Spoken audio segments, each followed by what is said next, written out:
Tem muita gente que se pergunta como assim milhares ou milhões de pessoas veem meus anúncios, meus vídeos, mas só algumas dezenas ou centenas compram de mim, né? O que que será que acontece? Então, nesse episódio do podcast Você Lucrou, a gente vai comentar justamente sobre esse funil, né? O assunto é o funil do e-commerce, que eu arriscaria dizer que a maioria dos e-commerces não conhecem nem 20% das etapas que esse funil tem, né? Tem as etapas que as plataformas entregam, mas 80% às vezes ficam tão escondidas ou separadas que você não junta tudo. Então, eu sou Kevin Quintino, especialista em otimização de e-commerce, e eu estou aqui para me ajudar com esse tema, o Rodrigo Xté. Eu sou Rodrigo Xisté, especialista em CRM e e-mail marketing. Fechou, Rodrigo. Então, começar, né, aqui falar um pouco sobre o porquê que é importante acompanhar o funil completo do e-commerce, porque o funil do e-commerce ele começa, caso você não saiba, bem antes da pessoa acessar o e-commerce, né? Então, na sua opinião ali, o que que você considera que é importante? Por que que você considera que é importante acompanhar o funil de uma forma completa? Eu venho de formação acadêmica, eu acho que sempre é importante os fundamentos dos estudos, tá? E por que que eu acho que a teoria ela é bem fundamentada? Porque ela vem de uma base de uma boa prática, tá? E então, por que que é importante você entender que o fundamento do funil ou da sua estratégia de marketing é muito mais relevante do que só o produto que você está vendendo, como que você está atraindo, como que você está vendendo esse item? Porque é nele que você vai achar os grandes problemas.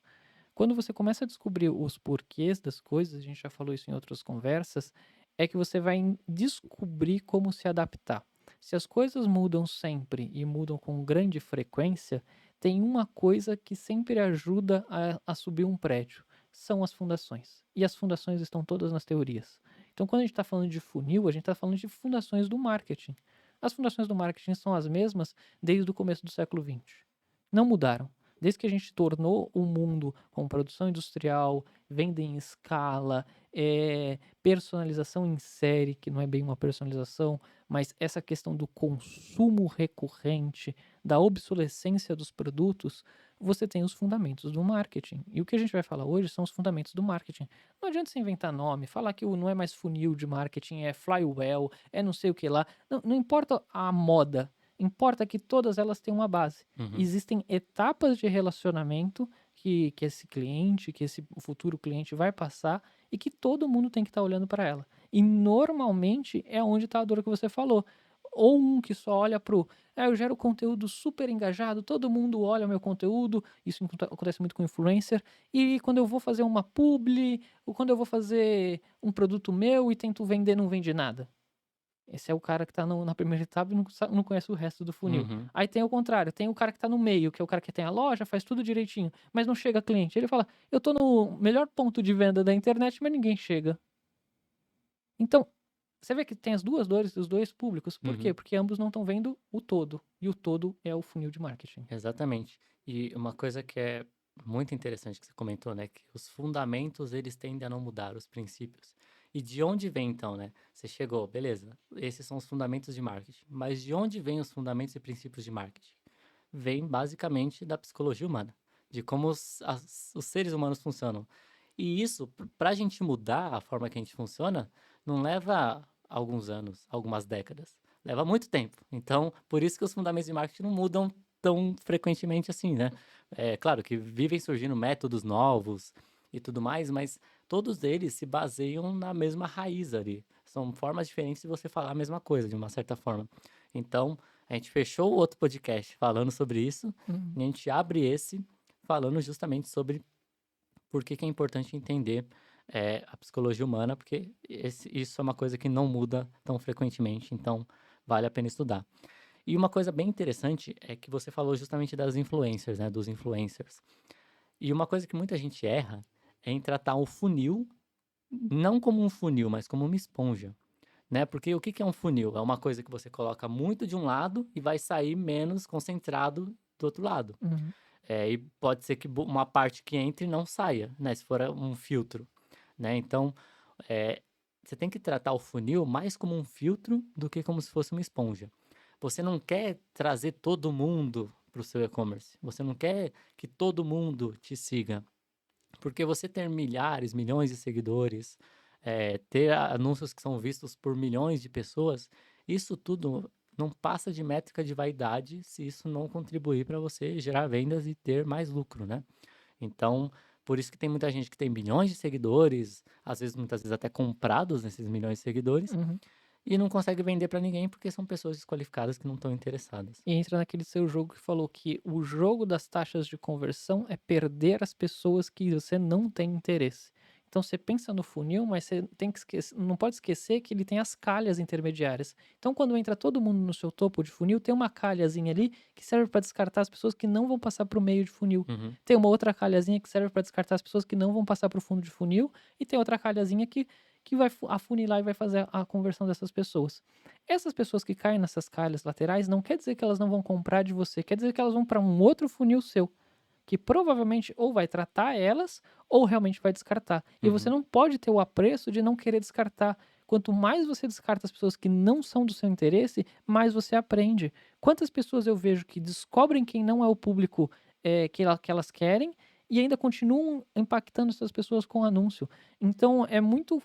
Por que as plataformas de anúncio não fazem eu quero tal pessoa? Porque é muito difícil. A gente falou sobre isso, sobre o indivíduo e a massa. É muito difícil a gente achar uma característica eh, específica do indivíduo, mas é muito fácil saber o que a gente não quer. Porque uhum, quando a gente vai analisar grandes volumes de dados, o que você faz? Você não seleciona aquele que você quer, você descarta aquele que você não quer. Porque, em teoria, vai sobrar aquilo que você quer.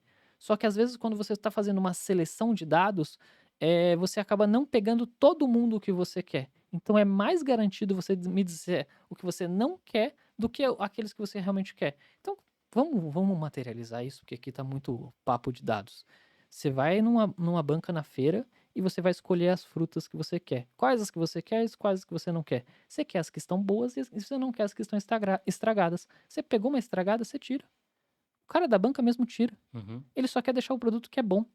Então, a ideia do funil é essa: eu vou tirar o que está estragado ou vou tirar o que não me interessa e vou ficar só com aquilo que me interessa. E vou trabalhar ele na próxima etapa. Quanto menos coisa eu tiver, menos volume eu tiver na próxima etapa, melhor vai ser para mim trabalhar. Então, por isso que você tem que fazer esse jogo de perder as coisas que não te interessam. Perfeito, você tem que ir peneirando para sempre reduzir a quantidade de pessoas que vão chegar na próxima etapa, mas garantir que as pessoas que devem chegar na próxima etapa cheguem na próxima etapa. E entrando nisso, tem até uma coisa bem importante que muita gente erra, errando onde que elas devem tratar determinadas coisas. Então tem muita gente que às vezes quer falar tudo já no anúncio, tudo já no conteúdo orgânico. Às vezes não é o momento, sabe? Em um vídeo curto ali, né, que hoje em dia tá super na moda, não tem como você dizer tudo. Então você tem que escolher muito bem o que você vai dizer para chamar a atenção da pessoa e fazer ela ir para a próxima etapa. Porque até uma coisa bem interessante que o Leandro Ladeira costuma falar, qual que é o objetivo do primeiro parágrafo da copy? É mandar fazer a pessoa ler o segundo. Qual que é o objetivo do segundo? Fazer a pessoa ler o terceiro. E o Hormozzi também fala isso no livro dele.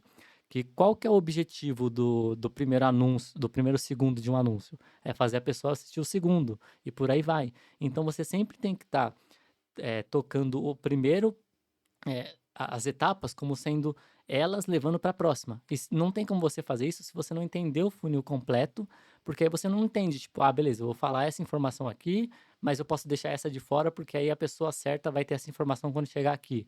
E isso é bom até para você encontrar falhas, porque às vezes tem uma informação super importante que você não está entregando em lugar nenhum. Uhum. E aí você fala, beleza, onde eu quero entregar essa informação? E aí você consegue colocar ali. E uma coisa importante de falar aqui, né, que é bem, a gente vai passar por cada etapa do funil, mas a gente vai falar sobre as principais métricas, pode ser que alguma outra a gente acabe esquecendo, deixe de fora. Eh, Enfim, mas as métricas que a gente acredita que você deve acompanhar e o que influenciar elas, mas a gente não vai entrar a fundo sobre o que você tem que fazer para melhorar elas, porque senão o episódio vai ficar extremamente longo e a gente pode dividir isso em outros, falar disso em um outro podcast, certo? Perfeito. Bom, eh, antes de chegar no e-commerce, vamos começar então pelas métricas antes de chegar no e-commerce, porque apesar de ser o funil do e-commerce, ele começa antes de chegar no e-commerce e depois a gente vai ver que ele acaba depois que a pessoa já saiu do e-commerce também. Então, vamos começar por conteúdo orgânico, pode ser? Pode ser. A gente tem aqui blog, vídeos no YouTube. Então, quais seriam as principais métricas para acompanharem um post de blog, por exemplo? Para você que vem da formação de marketing, a gente está falando do awareness. Awareness, vamos traduzir, é o conhecimento. Você só vai comprar de alguém se você conhece. Então é esse o principal, você precisa conhecer aquela pessoa. Uhum. Então o blog é um jeito. Então você pega a dor que a pessoa tem e você se posiciona com conteúdo para isso. Então, quantas pessoas vão na internet com uma pergunta: como faço uma salada de fruta? Como faço para emagrecer? Como ganho massa muscular?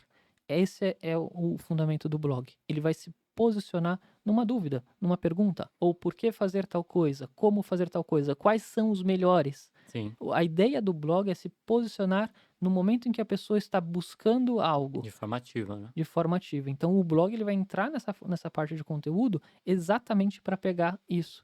Então pegar já na raiz ali do produto, quero comprar tal coisa, já é um segundo, terceiro passo. Tem essas coisas antes que acontecem. Então, se ele tomar conhecimento seu, nesse momento, a probabilidade dele vir a comprar com você vai ser maior. E aí a gente tem dois cenários. Um é a percepção da pessoa e o outro são os dados que você vai ganhar com isso como empresa. Então, como percepção da pessoa, a gente tende a comprar daquilo que a gente está familiarizado. Então, o Galvão Bueno, por mais que você não goste ou goste, você tem um padrão de narração e você gosta, você acompanha a narração dele por familiaridade. Então, nós nascemos, era ele que narrava a Fórmula 1 todo domingo. Se é bom ou se é ruim, quando ao momento que troca e coloca outra pessoa, gera uma estranheza, porque nós temos familiaridade. Então, não depende de você gostar ou não daquela experiência, depende de ter familiaridade. Então, se você já consegue, no começo dessa relação, expor a isso, é o efeito outdoor.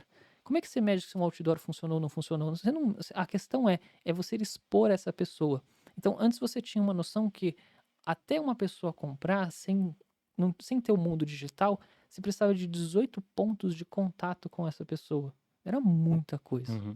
Então a gente já viu a redução agora para 8 pontos de contato. Você falou no outro podcast. Então, nesse daqui agora você já comentou, vídeo curto também. Ah, vídeo curto é um bom conteúdo e não sei o que lá. Então, por essa questão da nossa interação tá muito bombardeada de informação, ao invés de 18 pontos de contato, tá caindo para 8 até para uma pessoa tomar uma ação de compra. Então você imagina, você precisa impactar essa pessoa, ou essa pessoa, visão da pessoa, não do você como e-commerce. Ela precisa ser impactada por 8 conteúdos diferentes até que ela converta. Dificilmente os 8 vão ser seu, mas se você for do 1, 2, 3 ou 4, você vai aumentando a sua chance dela comprar com você. Então eu acho que a parte do blog, ele é a parte fundamental. É o que vai aparecer na coisa mais simples que aparece dela, sem que você tenha que, aspas, gastar dinheiro, você vai gastar na produção desse conteúdo, só que ele é um conteúdo que demora para tracionar, mas ele é mais perene. Porque a dúvida tende a ser a mesma durante o Uhum. tempo. Você falou de comportamento humano. Quem procura como fazer uma salada de fruta hoje, quem aprendeu, segue. Quem não sabe, vai procurar Vai se futuramente. renovando, né? Então, as pessoas vão renovando o que Sempre vai ter procuram gente que isso. não vai saber Sempre fazer uma vai ter alguém salada. que não sabe fazer, então alguém vai procurar. Quando procurar, a ideia é que você esteja bem posicionado para que o seu conteúdo apareça. Perfeito. Então a ideia é a gente chegar nesses conteúdos, né? Então, por exemplo, blog, vamos ver quais são as métricas que costuma ter um post de blog e quais que são importantes a pessoa avaliar. Então, para começar, você falou, quanto mais buscada a pergunta, maior é a chance de você ter muitas impressões nesse É blog. uma impressão. Exato. Então a impressão é uma coisa que importa bastante. E aí vai depender, claro, você tem que estar bem posicionado. Aí entra em SEO, a gente não vai entrar nisso, mas uma métrica que você tem que acompanhar é a quantidade de impressões. Quantas impressões aquele seu post de blog está recebendo.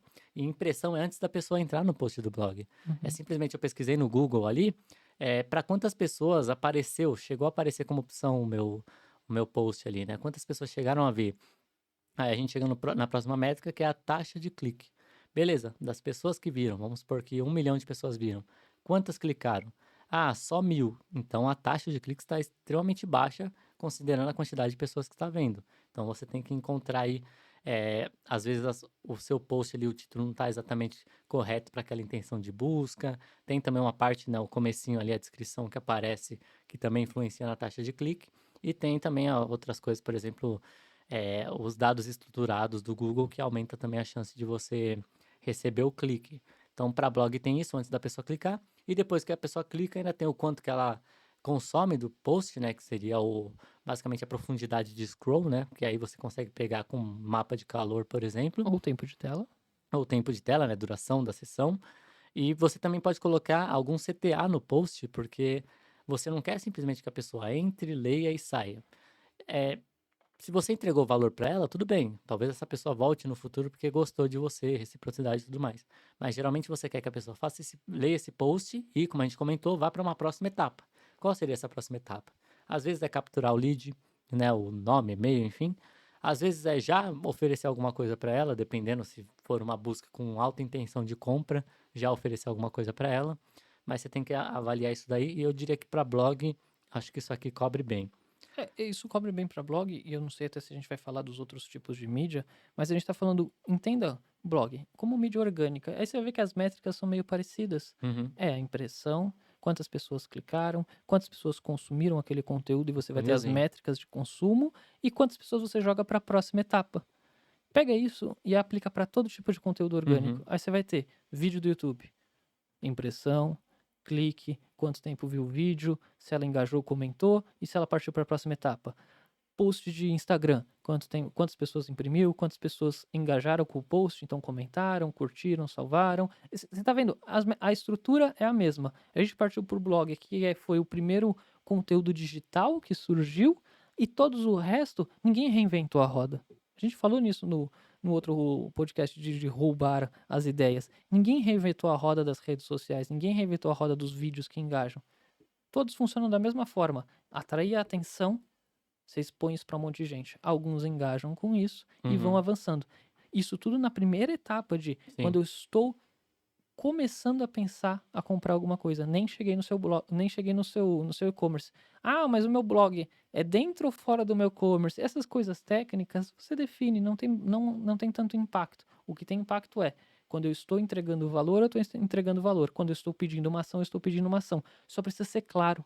Não começa a pôr um monte de post de blog no meio, uma chamada para ação, sendo que na etapa do texto você nem aprofundou aquilo, nem está na etapa certa. Uhum. Às vezes não era uma etapa de compra, às vezes era uma etapa de captura de lead, ou quando você chega no final, você também não fazer nada.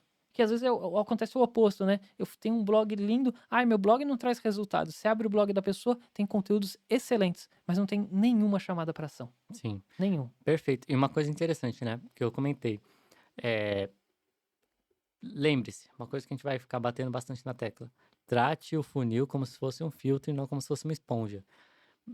Você não quer maximizar a quantidade de pessoas que vão para a próxima etapa, você quer maximizar a quantidade de pessoas certas que vão para a próxima etapa.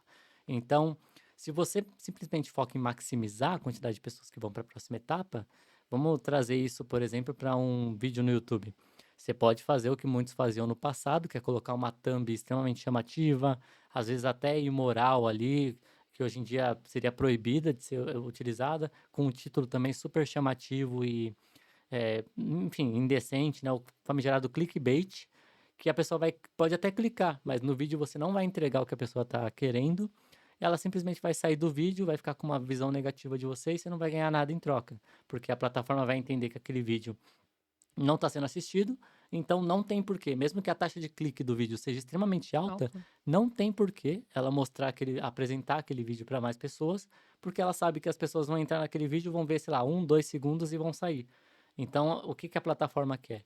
Aqui é uma coisa bem interessante, né? Sempre considere também o que que a plataforma quer. No caso do YouTube, é, o YouTube quer que você fique o mais tempo possível consumindo conteúdo dentro do YouTube. Então, se você tem um vídeo que por mais que não tenha tantos cliques, a pessoa que entra assiste tipo 100% e o vídeo tem, vamos supor, 2 horas de duração, ela vai recomendar aquele vídeo para muitas pessoas, porque mesmo que sejam poucas pessoas acessando, é muito watch time que aquele vídeo entrega, entendeu? Cada pessoa que entra assiste 2 horas, então mantém a pessoa por muito tempo no conteúdo. Então, olhe bastante para isso e foque em levar as pessoas certas, porque se você tem esse vídeo no YouTube que filtra bem, ou seja, a thumbnail e o título chamam a atenção da pessoa certa e fazem com que a pessoa certa clique, seu watch time vai aumentar. E o contrário também é verdadeiro. Se chama a atenção das pessoas erradas, mais pessoas vão entrar, mas menos pessoas vão assistir uma quantidade considerável. E isso chega a ser pior para você. E use isso ao seu favor. A gente não tá falando para você só fazer uma thumb dentro das regras. Não, você tem que usar thumbs que atraiam pessoas. Porque também se você tem um vídeo tudo certinho e ninguém chega no seu Exato. vídeo, você tá falhando. Então a ideia, já vi fazerem, né? Então, eu tô criando uma marca pessoal, ainda não sou muito conhecido. Então, aí na thumb a pessoa usa uma imagem de algum quadro, de alguma coisa que tem a ver com o tema que ela vai falar. Então ela chama atenção. Uhum. Ela usa uma obra que já é similar ao que a pessoa já viu, ela põe um título instigante, então descubra o que aconteceu o que não fazer como fizeram os romanos. E aí você vai falar de história. Ao invés de você pôr a sua cara sobre esse tema, que você seria mais do mesmo, você põe uma imagem bonita ali do tema que você está falando, põe esse título, e aí quando a pessoa abre o vídeo, ela vê que é uma pessoa falando. Não tem problema. Uhum. Não é um clickbait nesse sentido. Você está tentando captar esse primeiro Ainda faz público. sentido. Então ainda faz sentido. Então você vê, tem uma linhazinha muito tênue Muito entre tênue. não ser, Uhum. entre ser um clickbait sem fazer sentido e você tá enganando as pessoas, ou ser uma coisa para atrair as pessoas, principalmente em quem está começando o conteúdo. Então a própria questão do blog, você vai ter que competir contra todo mundo que está na primeira página. Então você tem que imprimir bem, você tem que usar termos bons, mas também você não adianta usar termos, não adianta você colocar na descrição frete grátis, que é capaz que você tenha um bom clique, sabe-se lá por quê. Mas isso não está trazendo a intenção que você quer. Então, faça um conteúdo que realmente atraia também. Também Uhum. não caia naquela falácia de que, não, meu conteúdo é tão bom que as pessoas certas um dia chegarão. Se o seu conteúdo está online, você já está produzindo e não está chegando ninguém, você tem que rever o seu conteúdo É, urgente. tem até uma frase bem interessante que eu não lembro agora quem disse, mas o conteúdo pode ser incrível, mas se ninguém clicar, né, se ninguém souber disso, né, se ninguém clicar, ninguém vai saber disso. Então, olhe bem para isso. Bom, é tanta métrica aqui que a gente vai ter que ser um pouco mais breve, né? Mas nos vídeos do YouTube, o que mais importa é o watch time e, em segundo lugar, é justamente as pessoas que acessam ele, né? Então, primeiro foca no watch time, porque aí você garante que você tem um vídeo de qualidade, depois você vai para fazer mais pessoas clicarem nesse vídeo.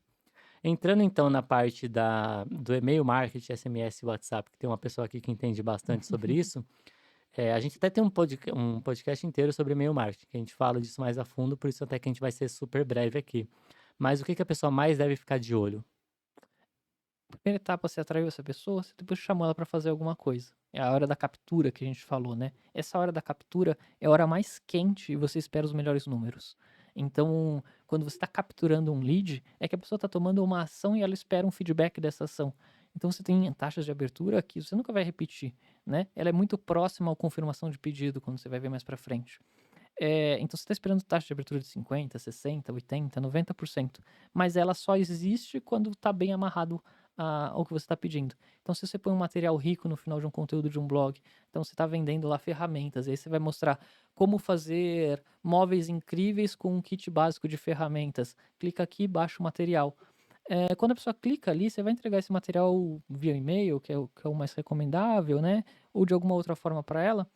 Ela espera receber alguma coisa. Então, se você tem taxas baixas, abaixo de 80%, eu já digo que você já tem um problema. Porque por que você está tendo menos que isso? A Uhum. pessoa se inscreveu para receber aquilo.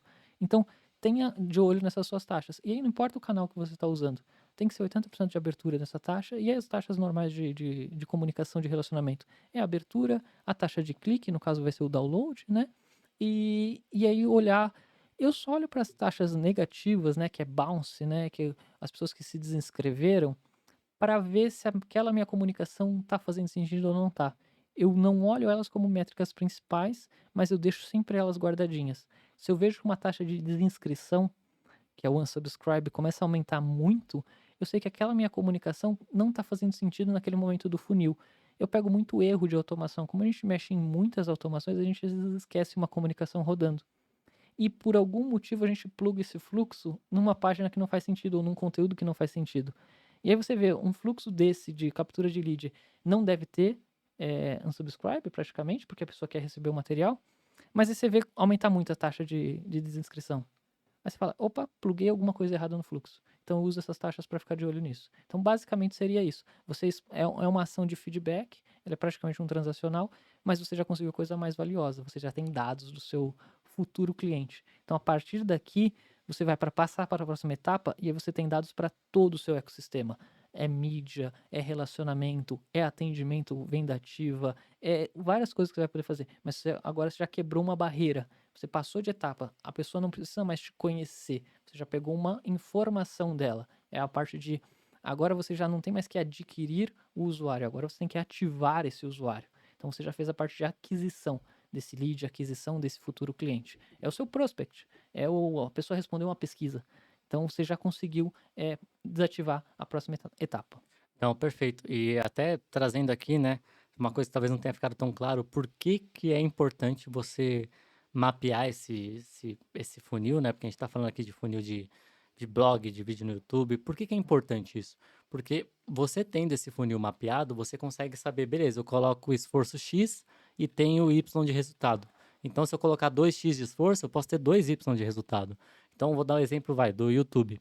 Se você sabe que a cada 1.000 pessoas que assistem seu vídeo, é, 10 vão para o seu e-commerce e dessas 10, uma compra, se você tiver 2.000 views, pode ser que 20 vão para o seu e-commerce e duas comprem. Então você consegue pegar a escala e entender, beleza, é isso que eu faço para ter resultado e ir aumentando nisso, multiplicando. Mesma coisa para o blog. Se você sabe que a cada tantas pessoas que leem aquele post, tantas compram de você, você consegue dar mais foco em melhorar o SEO daquilo, ou até trazer para mídia paga, para fazer com que as pessoas consumam aquele conteúdo vai te gerar vendas.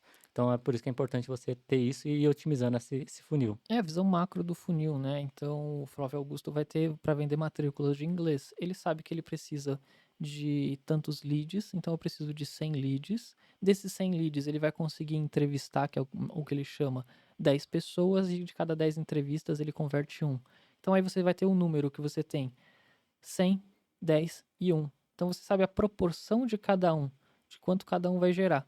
E aí fica bem a continha básica. Se você ou melhora a qualidade das etapas, que é que a gente fala de taxa de conversão, e o Kevin é especialista nisso, que é o CRO, que ao invés de eu recebo 10 entrevistas e eu tentar converter 2, 3, que vale muito mais a pena, do que eu ficar tentando conseguir 20 entrevistas, que é muito mais difícil. Então, é a visão macro de funil aplicado nessas coisas. Então, o que a gente está tentando fazer é previsibilidade de aonde que a gente vai conseguir acionar ou ampliar o volume para a gente conseguir gerar mais resultado. Então é mais ou menos essa ideia. Eu preciso saber quantas pessoas eu tenho que atingir, dessas quantas pessoas, quantos vão virar meus leads, desses leads, quantos eu vou conseguir engajar para uma próxima etapa, e dessa próxima etapa, quantos realmente convertem. E isso muda de acordo com o canal que você usar de ativação. Perfeito. E aqui trazendo só uma definição bem clara, até do próprio Alex Hormozzi, o lead nada mais é do que uma pessoa que você consegue entrar em contato. Então, pensa, o que é um lead? Um lead é isso, uma pessoa que você consegue entrar em contato. Só que nós não queremos leads, simplesmente. Nós queremos o que você acabou de comentar, leads engajados. E aí ele define leads engajados como sendo pessoas que mostraram interesse no que você vende. Isso é um lead engajado. E aí o que você vende pode ser um conteúdo, pode ser alguma coisa, é alguma coisa que você vende. Às vezes nem necessariamente no seu negócio é algo que você ganha dinheiro em troca. Mas vamos supor que você seja um streamer, um youtuber. Você está vendendo, entre aspas, seu conteúdo ali. Só das pessoas assistirem, você já ganha Uhum. por AdSense. Então, leads engajados nada mais seriam que inscritos que assistem seus vídeos, né? Para quem faz tráfego pago, entenda que o lead às vezes você não precisa ter o e-mail ou o telefone da pessoa. Você vai lá e cria o público na plataforma, pessoas que assistiram tantos por cento do meu conteúdo. Tá vendo como as coisas começam a se encaixar e fazer sentido? Aí se você não tem esse público, você não consegue pegar pessoas que não te conhecem. Você consegue só pegar quem tá cliente na sua Uhum. base. Então, por que você faz conteúdo? Para ter esse público, é ter o público que assiste o seu conteúdo ou que consome o seu conteúdo. Aí você monta um público em cima disso. Ele não te passou as informações, mas agora você já sabe. Sim. É até o jogo das plataformas, mas essa é a questão. Você já tem esse cara. Aí você tem o cara que ainda não é qualificado e o cara que é qualificado. Pro cara que já é qualificado, você já pode avançar para a próxima etapa, que é tentar converter ele. Pro que não é, mais conteúdo. Exato. E o que que seria qualificar? É o que a gente está comentando desde o começo, filtrar. Se você trata como uma esponja, então, tipo, não, eu vou criar um vídeo qualquer, vou colocar uma thumbnail aqui super clickbait, muitas pessoas vão clicar, poucas pessoas vão assistir boa parte do vídeo, né? Isso realmente. Mas se você cria um conteúdo que é muito amplo, que quanto mais amplo o conteúdo é, mais pessoas vão entrar nesse seu funil. Só que depois você vai ter essa base de pessoas que assistiram, sei lá, 25%, 50%, ainda assim vai ser uma base muito ampla. Sendo que se você já tivesse afunilado um pouco mais ali, sido um pouco mais específico no conteúdo que você está criando, no título do vídeo, no título do post do blog e tudo mais, naqueles momentos você já estaria filtrando melhor as pessoas e essa sua base, mesmo sem você separar o que é engajado e o que não é engajado, você teria uma quantidade muito maior de pessoas engajadas. E lembre-se que leads engajados nada mais são do que o resultado que a gente quer do dos anúncios, né, a gente quer leads engajados, que são essas as pessoas que vão comprar da gente. É, e pensa, vamos pegar o exemplo da salada de fruta. Ao invés de você colocar como fazer uma salada de fruta, que é um tema que todo mundo pesquisa, vamos pensar que o seu produto é vender é, insumos para salada de fruta, só que eles são orgânicos. Então você já tem aí como fazer uma salada de fruta com alimentos orgânicos. Você Sim. tá vendo que você já filtrou o seu lead?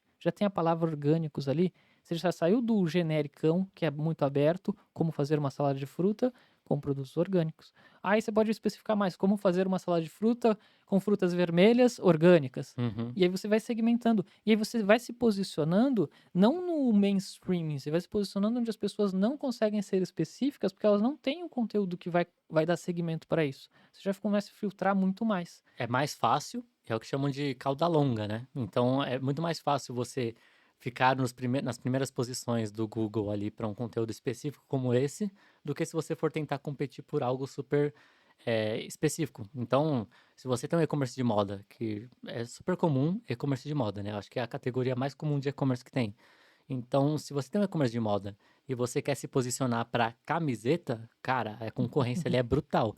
Agora, se você for se posicionar para camisetas com estampa de anime, por exemplo, já vai afunilando mais. Camisetas com estampa de anime e tecido tech, né, que tá em alta hoje em dia, já é bem mais específico. Então, você tem que estar encontrando isso e as pessoas que vão clicar em você, apesar de ser uma quantidade menor do que se você tivesse nas altas posições de camiseta, são pessoas muito mais qualificadas. Porque eu tenho esse exemplo próximo de um cliente, que ele vende moda premium, e se ele tivesse na primeira posição para, por exemplo, vestido, se ele tivesse na primeira posição para vestido, ele teria mais venda, sim, mas seria absurda a quantidade de pessoas que iam clicar e não iam comprar. Porque quantas das pessoas que compram, que pesquisam vestidos, que estão atrás de um vestido, têm dinheiro para pagar por um vestido premium, um vestido de alto padrão? São poucas. E até gerar uma degradação para ele, porque iam começar a acessar e falar: "Ai, como é caro o seu produto". O seu produto ele nunca é caro, ele só está sendo exposto para as pessoas erradas. Então, se você se posiciona num mercado que não é o mercado que você tem que se expor, Você vai ter o feedback errado. você tem o feedback errado. E aí você tá, de novo, você tá querendo a esponja, né? Você tá querendo atrair todo mundo, você tá atraindo as pessoas erradas. E aí você não tem como descartar elas. Porque elas começam a gerar um movimento ruim, porque elas começam a comentar nas suas postagens, começam a comentar nos seus vídeos. Aí fica aquele sentimento. É, você erra completamente. Então, quando começa a acontecer isso, acende um alerta. Ó, tô atraindo a pessoa errada.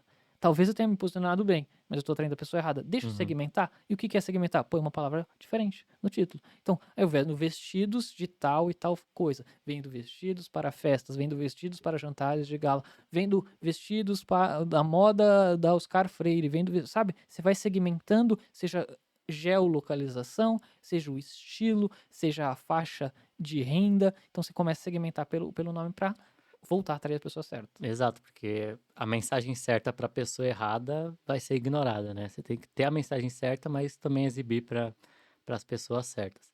Então, chegando aqui, eu vou falar um pouco sobre anúncio, porque anúncio, é claro que depende do formato, se você está fazendo um anúncio em vídeo, um anúncio num criativo estático, um anúncio num vídeo longo e por aí vai. Mas é bem similar aos orgânicos, como o próprio Xté comentou, né? O formato, as métricas não mudam tanto, porém os anúncios têm algumas métricas que são bem comuns, como o CPM, que é o custo por 1.000 visualizações, tem o custo por visualização, tem o custo por clique, tem o custo por ação, né? Que seria o CPA. E aí, como que você olha isso, né? Você vê que também é um funil. O que que é o CPM? Quanto mais amplo for o seu anúncio, né? Mais pessoas ele vai conseguir atingir que tem interesse naquilo. Então é que aquilo que a gente comentou. Quanto mais segmentado, mais caro é você atingir as pessoas, porque são menos pessoas. Porém, as pessoas que você atingir vão estar mais qualificadas. Então, quando o CPM, que é o custo por mil, está alto, significa que você está qualificando melhor. Pode ser que você, às vezes, esteja qualificando demais, e aí você precisa dar uma reduzida nisso para controlar o custo por o CPM, né? Mas, se ele está muito barato, também isso não é mil maravilhas, porque quer dizer que você está atingindo muitas pessoas, e aí você tem que olhar para os outros indicadores, seriam o custo por visualização, o custo por clique, e principalmente o custo por aquisição, né, o custo por ação, dependendo da ação que você colocar no anúncio, para ver se está valendo a pena, se você está atingindo as pessoas e as pessoas estão fazendo o que você quer que elas façam. Não dá para olhar separado só uma etapa do funil. Então, porque às vezes você vai tomar uma atitude errada.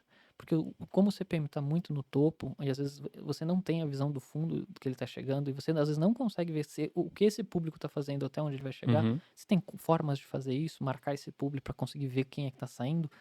Você tem que ver o funil como um todo. Porque às vezes você desliga campanhas que estão com CPMs que às vezes mais alto ou mais baixo, e aí o resto do funil para de funcionar. Então tem que ter a visão do funil como um todo. Não Uhum. dá para. São engrenagens que rodam juntas. Se você para uma, ela tende a afetar as outras. É o sistema. Então você não pode também só olhar separado. Só que tem uma coisa que é interessante que vale a pena comentar na questão do CPM, é você comparar ele com a questão do orgânico, né? Às vezes falam, eu vou fazer orgânico porque é de graça, porque eu não tenho dinheiro para começar a investir. Você tem um investimento para produzir um conteúdo orgânico. O que você tem que pôr na balança, se você tiver que decidir entre um ou outro, é qual deles eu ganho escala sem ter que aumentar tanto o custo. E aí, às vezes, é muito mais barato você imprimir, e aí você vai ter que acertar o público, tá? Não é fácil. Mas imprimir gastando muito menos do que você produzir mais conteúdo. Tem aquele jogo, eu vou fazer 5 posts por dia, ou eu vou fazer um post por dia e impulsionar ele e imprimir muito mais. Você tem que pôr isso na balança e entender o que está fazendo. Porque às vezes você não tem estrutura para fazer 5 posts por dia, você não é conhecido o suficiente para ter 5 posts por dia, então você não vai ter o impacto que aqueles 5 posts têm. Então quando você está balizando o seu negócio, você olha sempre as pessoas que já estão com sucesso. Só que o momento que ele está não é o que ele faz hoje que fez ele chegar onde ele está. Você tem que entender o que ele fazia quando ele era pequeno e como ele fazia. Cabe ainda fazer aquilo? E aí você tem que pesar na sua balança. Porque às vezes eu já vi gente falar, não, faz um monte de conteúdo orgânico que eu não tenho que gastar dinheiro nenhum.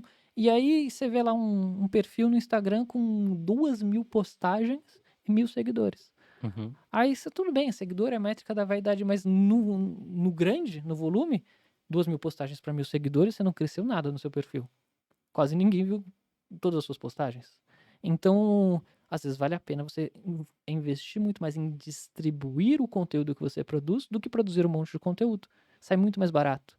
E aí você está falando de CPMs que são baixíssimos. Custo por 1.000 impressões de menos de 1, 2, 3 reais. Sim. Então vale a pena você pesar isso na sua balança se você tiver que decidir entre os dois, ou o ideal é fazer os dois. Faz o orgânico e depois distribui. Faz o orgânico e distribui. Sim. E aí você acha os que melhor distribuíram, gasta mais dinheiro distribuindo os campeões, continua fazendo orgânico. Você vê que é uma maquinazinha que vai girando. Uhum. Eu sou muito mais desse jogo, né? Um bom orgânico, um bom impulsionamento e uma distribuição dos campeões, que o seu funil começa a ter volume para passar para a próxima etapa. Sim.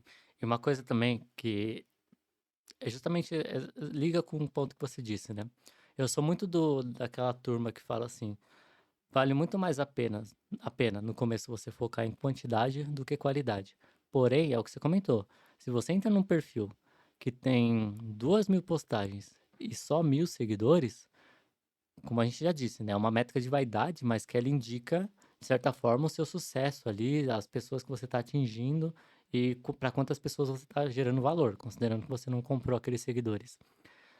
Se você tem tantos posts assim e não conseguiu crescer ou tá sempre preso ali na mesma quantidade de pessoas que assistem seu conteúdo e engajam, significa que você não está aprendendo com o que você está produzindo. Hum. O que você fez lá no primeiro post provavelmente é a mesma coisa que você está fazendo agora no post de número 10.000, 2.000. Então, se você vai apostar na quantidade, que eu até acredito que é uma estratégia super válida no começo, você tem que fazer aquele negócio de faz os posts, só que vai dando uma olhada no feedback para ver o que que você tem para melhorar. E não se esqueça que a ausência de feedback também é um feedback. Então, se você não tem ninguém comentando nos seus vídeos, ninguém vendo os seus Um vídeos, sinal que não tá dando nada é um certo. feedback falando, pô, não rolou, sabe? Esse conteúdo não é buscado, ou então a forma que você mostrou esse conteúdo não gerou interesse. Então, se você vai apostar para quantidade, pode ir, eu acredito que dá certo, mas se você estiver 100% focado em fazer um vídeo pelo menos 1% melhor do que você fez antes. A gente vai acabar caindo de novo no comportamento humano, sobre aprendizagem, e vale a pena a gente fazer um podcast só sobre aprendizagem, como que a gente aprende com as coisas que a gente faz, mas voltando no comportamento humano, você é um esportista, você gosta disso. Se você vai para uma quadra todo dia sem saber jogar e vai fazer sempre as mesmas coisas, você não vai aprender a jogar. Ou jogar com as pessoas com a mesma habilidade, ou até inferior a você. Você não vai aprender a jogar. Então, ou você pega alguém que te ensine as técnicas, te ensina os fundamentos e você se aperfeiçoa nas técnicas, ou você começa a jogar com pessoas que conhecem mais e elas vão te ensinando. Mas você sempre tem um a mais. Uhum. Então, o volume é importante na questão da priorização, lembra, a gente vai fazer aquela coisa sempre para poder obter o resultado. Só que esse volume tem que ser atrelado a um ganho de aprendizagem. Então, eu estou melhor hoje, eu tenho que olhar para trás e ver, nossa, meu conteúdo está muito melhor. Que é o que acontece, às vezes, pô, eu comecei a fazer tanto tempo, nossa, eu tenho vergonha de ver. Que bom, mano, É tá bom. funcionando. Agora você fala, nossa, eu faço igual, eu já sabia fazer. Não, você não sabe fazer. Você continua não sabendo fazer e você está nessa ignorância. Então, isso é ruim. Então, tem que estar atrelado a essas coisas, não é nada independente. O volume está atrelado ao quanto você consegue melhorar ao longo do tempo. E aí você consegue destravar de novo. É o funil. Você vai destravar a próxima etapa. Se não está acontecendo nada, se você está fazendo conteúdo por conteúdo, você não está chegando na próxima etapa e aí você não está tendo a visão inteira de funil. E você morre que nem os influencers que têm vários seguidores e não conseguem converter. Sim, e tem até uma frase bem interessante que é para falar sobre, se eu não me engano, MVP, né? Eu tava procurando aqui, ó. É do Reid Hoffman, que fala que se você não ficar constrangido pela primeira versão do seu produto, é porque você lançou ele tarde demais, né? Então, aquela questão do MVP, né? As pessoas ficam muito tempo tentando melhorar a primeira versão do vídeo, a primeira versão de um produto, em vez de lançar logo para o mercado e ter feedback. Que se você lançou ele e, não, e tipo, ele já estava em teoria, pelo menos na sua mente, perfeito, é porque você demorou muito tempo para lançar. Você Uhum. tem que lançar e depois que lançar, passando algumas semanas, meses ou anos, você tem que olhar para trás e sentir vergonha daquilo. Falar, nossa, como que eu consegui lançar um negócio daquilo? Sim. Porque significa que a sua versão atual é muito superior àquela versão. E dentro disso, o MVP, para quem não sabe, é o mínimo viável possível. Então, qual o mínimo que você precisa fazer para aquilo estar rodando? E aí tem um exemplo bom, bem legal de quando você vai falar o que é MVP e o que não é. Então, você pega um carro. O que é um MVP de um carro? É uma bicicleta e não uma roda.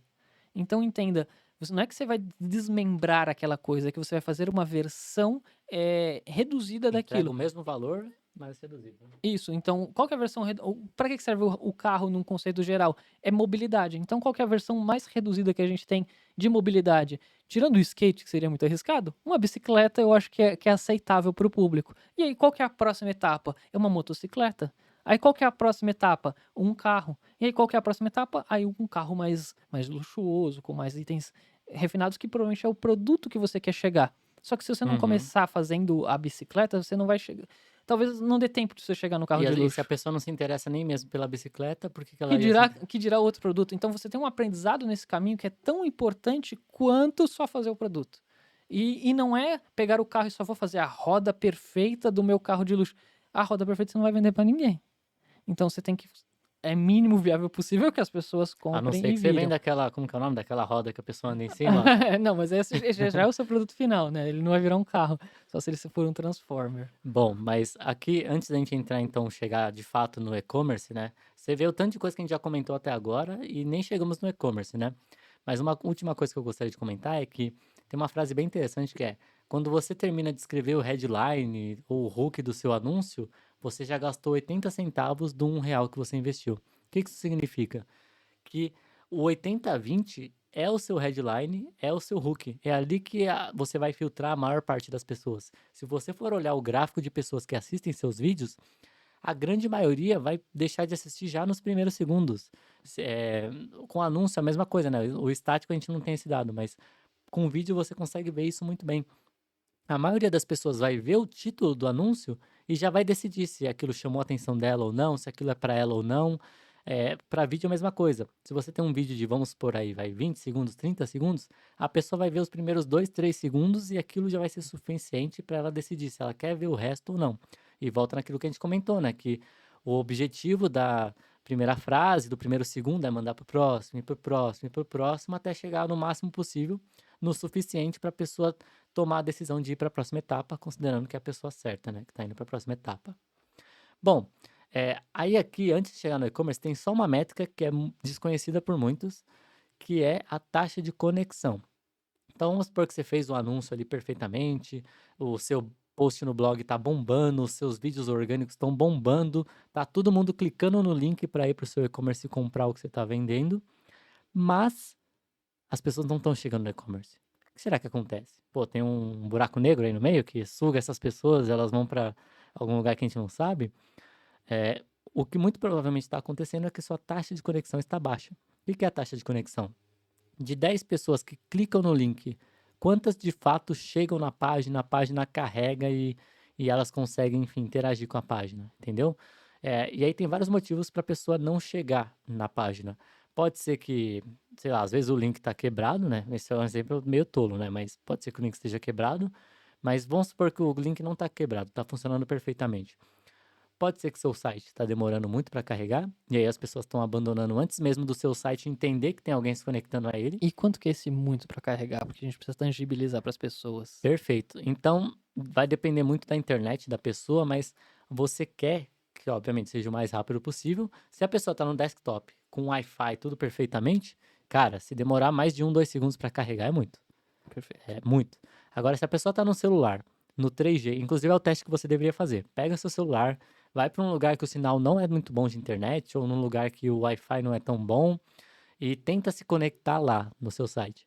Se demorar mais do que 4 segundos, 5 segundos, é muito. E você tem que considerar, tem até um dado do Google, que para cada 1% que você, para cada 1 segundo, na verdade, que você melhora no carregamento da sua página, sua taxa de conversão melhora assim desproporcionalmente, coisa de 10% a mais.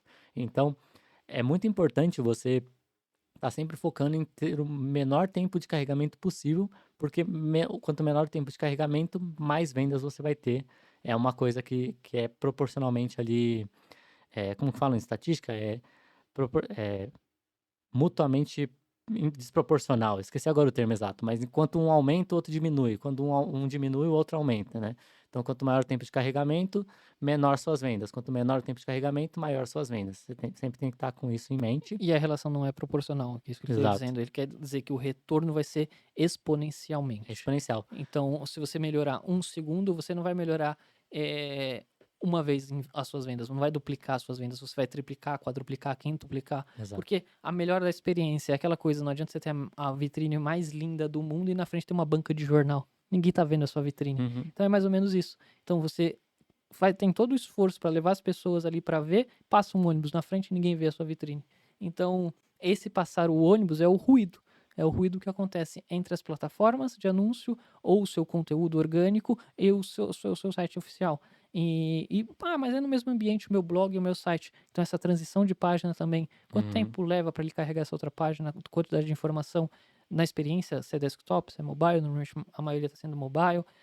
Essa coisa é a experiência do usuário que influencia na taxa de conversão. Às vezes as pessoas acham, a experiência do usuário é só a pessoa ficar feliz com o meu produto. Não, é a experiência como um todo que afeta todo o Uhum. funil. Então, desde a mensagem que você captou a pessoa, ela tem uma expectativa até a hora que ela chega no seu site.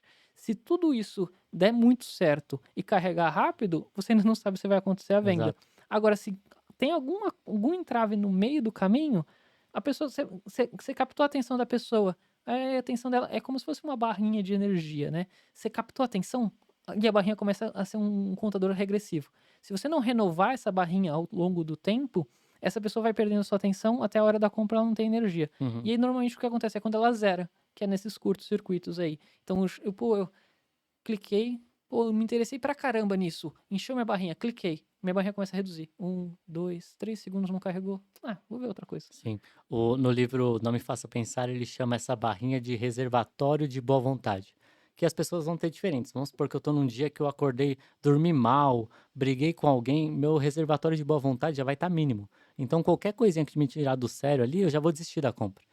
E outro dia, se eu estiver super bem, putz, acordei feliz, não sei o quê, tô de folga, sei lá, sabe, tô viajando, o meu reservatório de boa vontade é maior, que significa que eu vou estar mais tolerante a talvez esperar um site carregar por mais tempo.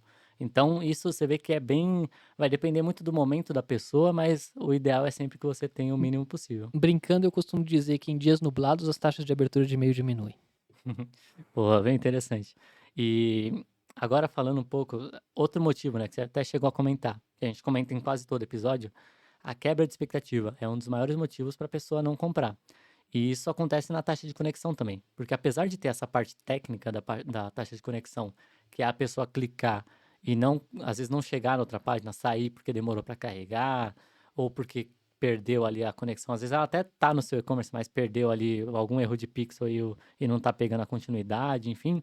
Também tem a questão da expectativa. Se ela clicou no anúncio que, sei lá, um anúncio para um sapato e ela entrou na página e na verdade não é um sapato que está sendo exibido, é uma camiseta, Ele já fecha e não ela já conta como fecha, sessão, né. ela fecha antes mesmo do seu site entender que aquilo é uma sessão e tudo mais, porque seu site ele demora um tempo para captar aquilo, configurar como uma sessão, e aí vai contabilizar nessa taxa de conexão.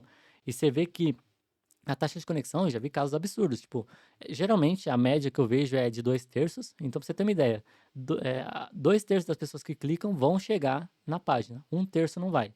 Já é absurdo, né, porque você paga caro, Uhum. né, pra pessoa clicar, então vamos supor que você paga por clique ali R$ 2, 3 reais na verdade. Só que aí as pessoas vão e só 2/3 das pessoas vão chegar. Quer dizer que seu custo é maior que isso, é uns R$ 5 por aí. Uhum. R$ 5 de custo efetivo para a pessoa entrar na sua página. Então, se você melhora essa taxa em 10%, você vai ter um ganho também em custo por clique, que pode melhorar cada vez mais. É aquele negócio, a gente sempre está buscando esses retornos desproporcionais, né? Se você contrata um CEO que ele toma decisões 10% melhor do que o outro, você não vai ter 10% mais vendas, você vai ter muito mais Você vendas. impacta toda a cadeia, né, É, ali. toda a cadeia, ele vai tomar decisões 10% melhores em todas as decisões, e isso vai impactar muito nas suas vendas. Então, agora finalmente chegamos no e-commerce. Beleza, chegamos no e-commerce, a pessoa está no seu e-commerce, carregou a página, é aquilo que ela estava buscando mesmo, você prometeu no anúncio, está na página. A gente chega então na taxa de rejeição. O que seria essa taxa de rejeição? É a pessoa basicamente que entrou na sua página, mas não interagiu com ela. Ela passou por cima ali, tal, voltou e saiu. Ou então ela carregou a página, pode até ter interagido, mas ela saiu muito rápido. E aí ela entra na taxa de rejeição, que é o bounce rate. E ultimamente as plataformas estão até usando o complementar disso, que seria a taxa de engajamento. Porque às vezes é mais fácil você falar, eu preciso aumentar minha taxa de engajamento, é mais claro, do que eu preciso diminuir minha taxa de rejeição. Então as plataformas, algumas estão até migrando, né, de chamar de taxa de rejeição para o complementar, que é a taxa de engajamento. Então, se você tem 40% de taxa de rejeição, significa que você tem 60%. A sua taxa de engajamento é 60%.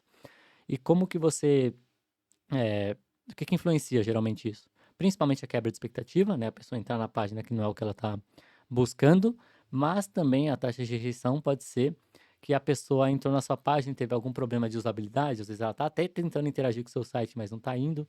Não é mais questão de conexão, às vezes seu site já carregou bem, mas é alguma coisa que foi configurada errada, tá com algum bug ali, que ela não está conseguindo interagir e ela acaba saindo, obviamente, e contando como taxa de rejeição.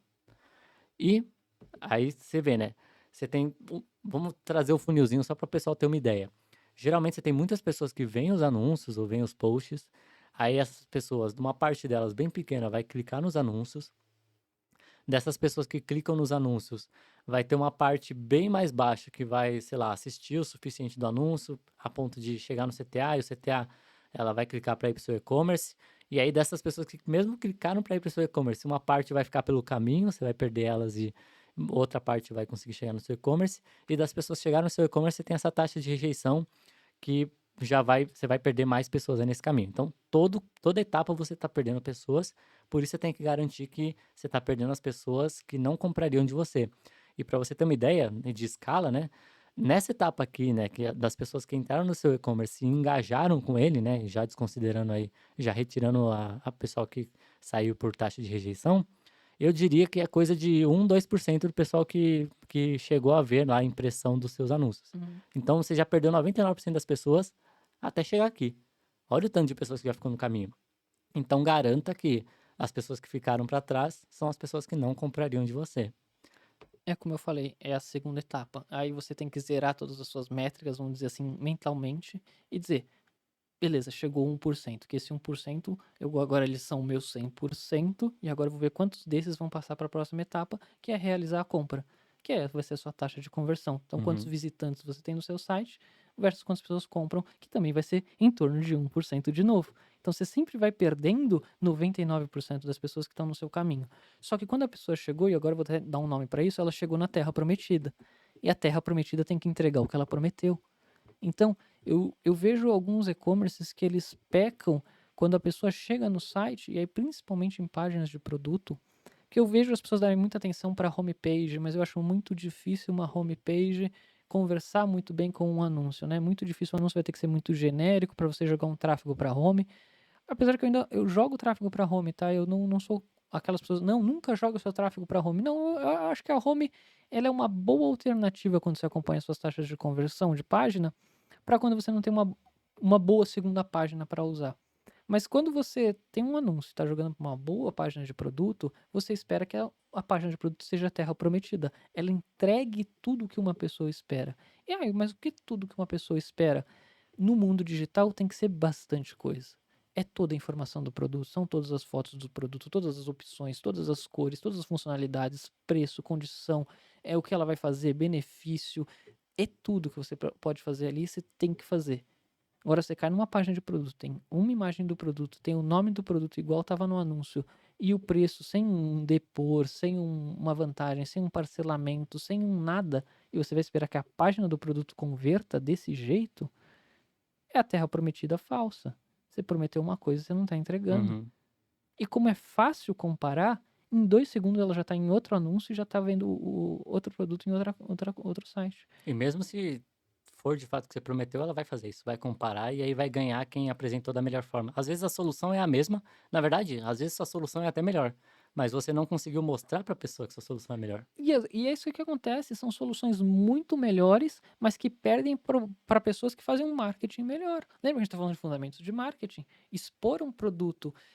Se você tem um produto, você vai expor ele num acrílico fechadinho e você vai ter o outro aberto.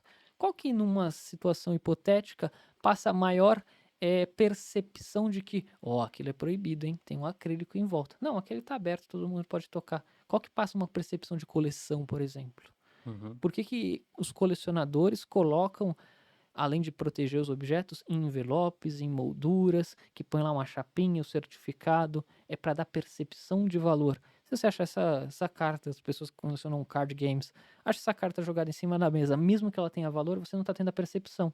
Então, no digital, é a sua página de produto, é a hora de você dar valor para o seu produto. Quanto melhor a sua percepção de valor, melhor ele vai perceber que o seu produto tem boas qualidades, tem boas condições. Um mesmo produto, numa página muito bem feita, tem uma percepção de valor. Numa página muito mal feita, tem outra percepção de valor. Então, é um mesmo produto. Se você tem trabalho no segmento que tem os mesmos produtos, melhorar uma página desse produto melhora muito a percepção de valor dela. E você teve um exemplo bom disso. Como que a gente melhorou a conversão de um produto só melhorando a página do produto, sem necessariamente mudar o anúncio, sem mudar as pessoas que a gente estava atraindo, só melhorando essa página, deixando mais claro. E aí, o deixar mais claro, às vezes, é mostrar quais são os outros produtos que combinam com aquele. Porque como o anúncio, ele às vezes não conseguiu filtrar suficientemente, porque você não tem volume, às vezes, para o exemplo que a gente fez de instrumentos musicais, são as pedaleiras. Um anúncio para filtrar para uma pedaleira específica, às vezes não vale a pena o investimento, você vai gastar muito até acertar as pessoas. Então, o que você faz? Você faz anúncio para pedaleira em geral. E aí você mostra uma. Mas quando caía na página do produto, e uma sacada que o Kevin teve foi colocar todas as variantes, os outros produtos, e não só a variante daquela pedaleira. Então, ele sabe que é uma pessoa que tem intenção daquele produto. Lembra que a gente falou no outro episódio sobre cross-sell? Ele pode se interessar por outros tipos de pedaleira. E ele colocou isso como variante do produto. Então, se o produto tinha 2 cores, ele colocou 20 variantes, que são 20 pedaleiras diferentes. E aí, para mim, que estava fazendo tráfego, me ajudou muito mais. Porque eu fazia um anúncio com pedaleira, um vídeo legal, um conteúdo legal que engajava, e eu jogava direto para a página do produto. E essa página do produto tinha o produto que estava no vídeo, mas tinha mais um monte de alternativa. Então, quando você tem a visão geral do funil, você diminui o bounce rate. Qual que é o problema do bounce rate? É o cara entrar na sua página e não fazer nada. Ele tem que fazer alguma coisa, ele tem que clicar numa variante, ele tem que clicar Algo tem que numa chamar a outra coisa, atenção tem que clicar dele. no menu, ele tem que mudar para uma outra página. O ideal é ele clicar em comprar. Hum. Mas se ele não clicar em comprar, ele tem que fazer alguma outra ação. O problema do bounce rate estar muito alto, a taxa de rejeição está muito alta, é que ele não está fazendo nada. Exato. E- E tem uma coisa interessante que é, se você for pegar o mapa de calor aí, qualquer ferramenta de mapa de calor, hoje em dia elas entregam, com base no que a pessoa interagiu, qual é a chance da pessoa comprar. E você provavelmente vai ver que as pessoas que interagiram com a imagem do produto, elas têm mais chance de comprar. Mas cuidado que isso pode te enviesar, porque se eu te digo que as pessoas que clicarem em adicionar no carrinho têm mais chance de comprar, é algo óbvio, né, porque a pessoa Uhum. para comprar ela precisa clicar em Adicionar no adicionar no carrinho. carrinho. Mas o que que esse dado pode te entregar de interessante? que se você vê lá que as pessoas que interagiram com as imagens têm mais chance de comprar, claro que vai ter o viés de as pessoas interagindo com a imagem, porque já eram pessoas naturalmente mais dispostas a saber sobre o produto para comprar. Porém, estimule as outras pessoas a interagirem com as imagens. Porque mesmo as que ainda não estão dispostas, talvez ao interagir com as imagens, se você tem boas imagens, eh, elas vão ter um conteúdo ali, vão ter uma percepção de valor do produto que elas não tinham antes. Porque às vezes você colocou uma informação só na descrição, e só que na imagem que as pessoas consomem mais. E a gente não ia entrar em como fazer as coisas, né? Mas só entrando brevemente para te dar essa sacada, porque é aquele negócio, né? Você falou que uma página mais bonita ela converte mais. Sim, é aquele negócio, fica uma briga até, tipo, ah, não, o foco não é beleza, o foco tem que ser usabilidade. Sim, também, mas tem o efeito halo que basicamente pessoas bonitas convertem mais do que pessoas que são menos bonitas. Uhum. Basicamente porque a percepção inicial da pessoa já vai ser melhor. Então, use isso a seu favor também. Se você também tiver uma página bonita e usável, claro que usabilidade ainda vem primeiro, mas se ela for também bonita, ela vai converter mais do que uma página que é usável, mas não é bonita. E agora uma coisa interessante, para te vender de novo uma ideia, porque basicamente o que a gente está querendo te vender nesse episódio aqui é que você precisa analisar de forma ampla, de forma holística, não olhar apenas para uma árvore, mas para a floresta toda que está acontecendo no seu e-commerce, de onde as pessoas estão vindo, por quais etapas elas passam, porque aí você consegue chegar a algo, por exemplo, que você encontra aqui no livro Fazendo Websites Vencerem, que é um livro que eu gosto muito e recomendo se você gosta do tema de otimização de e-commerces, que ele basicamente fala assim: por que que dobrar a taxa de conversão é mais fácil do que parece? E aí ele dá o exemplo aqui. Vamos olhar para o funil novamente. Se você melhora, para basicamente duplicar a sua taxa de conversão, o que que você precisa fazer? Você pode duplicar a quantidade de pessoas que convertem no checkout, mas é muito difícil acontecer isso, muito difícil mesmo. Mas um outro caminho que você pode seguir você melhora a conversão dos anúncios em 19%, você melhora a sua página de produto em 19%, você melhora o seu carrinho, né, a conversão do seu carrinho em 19%, e você melhora a conversão do seu checkout em 19%. Se você for somando, né, você melhorou em 19% 4 etapas do seu funil. Só que se você olhar no final, você tem o dobro de pessoas na próxima etapa. Então pensa, quanto mais você entende da etapa do funil, né, tipo pegando desde lá da quantidade de impressões, que é o CPM, até o final ali que é a pessoa comprando de você, e aí depois entra também no pós-compra, você consegue, se você melhora 5% aqui, 5% ali, 3% aqui, 7% ali, no final do dia você está vendendo 3 vezes mais, Sim. com um esforço muito menor. E você tem espaço para melhorar, porque a grande sacada de melhorar as taxas de funil é a oportunidade que você tem. Porque você vai falar, às vezes você já se desgastou tanto numa etapa que você não tem mais espaço. Como você falou, melhorar uma taxa de conversão de um checkout é muito difícil. Então, às vezes é melhor você trazer para as etapas anteriores e jogar um volume maior. E aí você vai fazendo esse efeito de bola de neve. É exatamente uma bola de neve, né? Ela começa Uhum, pequenininha lá no topo do seu funil. Conforme ela vai rolando, ela vai pegando forma, vai pegando forma. Essa forma muito grande é que vai fazer com que sua taxa de não que a sua taxa de conversão no checkout melhore, mas que seu volume de vendas aumente. E você não precisou necessariamente dobrar nenhuma das etapas. Você fez ajustes de 10% em cada etapa. sim, Isso é que vai te dar o dobro de vendas. exato. Porque é muito difícil, às vezes você põe uma energia muito grande, não, eu vou dobrar a quantidade de pessoas que eu atraio de impressões. Aí você vai lá, 15 dias do seu mês fazendo conteúdo. Quando na realidade era melhorar, vou fazer 10% mais de conteúdo, 10% mais de aquisição desses clientes, né, que eu vou trazer novos leads, e vou melhorar 10% da minha ativação deles, que é fazer ele, colocar o produto no carrinho. E vou melhorar 10% da minha taxa de recuperação de carrinho. Uhum, Quando você for ver, somar todas essas taxas, você aumentou 40, 50%, você dobrou suas vendas. sim. E E aí faz aí tem espaço, né. sim, e isso envolve até uma coisa que muita gente não considera, mas vamos supor que eu chego no XT aqui e falo para o XT: "XT, ó, seu objetivo esse mês é basicamente dobrar as vendas de e-mail". Cara, é um baita desafio, entendeu? Tipo, pô, dobrar as vendas de e-mail, talvez ele olhe para isso e fale: "Não dá para atingir". E só dele não acreditar que é algo atingível, ele diminui a chance dele atingir, mesmo que ele tente. Agora, se eu chego para uma pessoa e falo: "Olha, Xté, eu quero que você melhore 5% essa métrica, 5% essa métrica, 5% essa métrica, 5% essa métrica, 7% essa", você vê que, tipo, você dividiu em várias etapas, né, que é aquele negócio que o René Descartes ele costumava falar, que você tem que dividir o problema em tantas partes quantas forem necessárias para você ter plena compreensão. Se você divide e fala que é para você melhorar 5, 10% em cada uma dessas métricas, no final você vai ter o mesmo resultado, até um resultado melhor, né, dobrar as Sim. vendas ou até triplicar.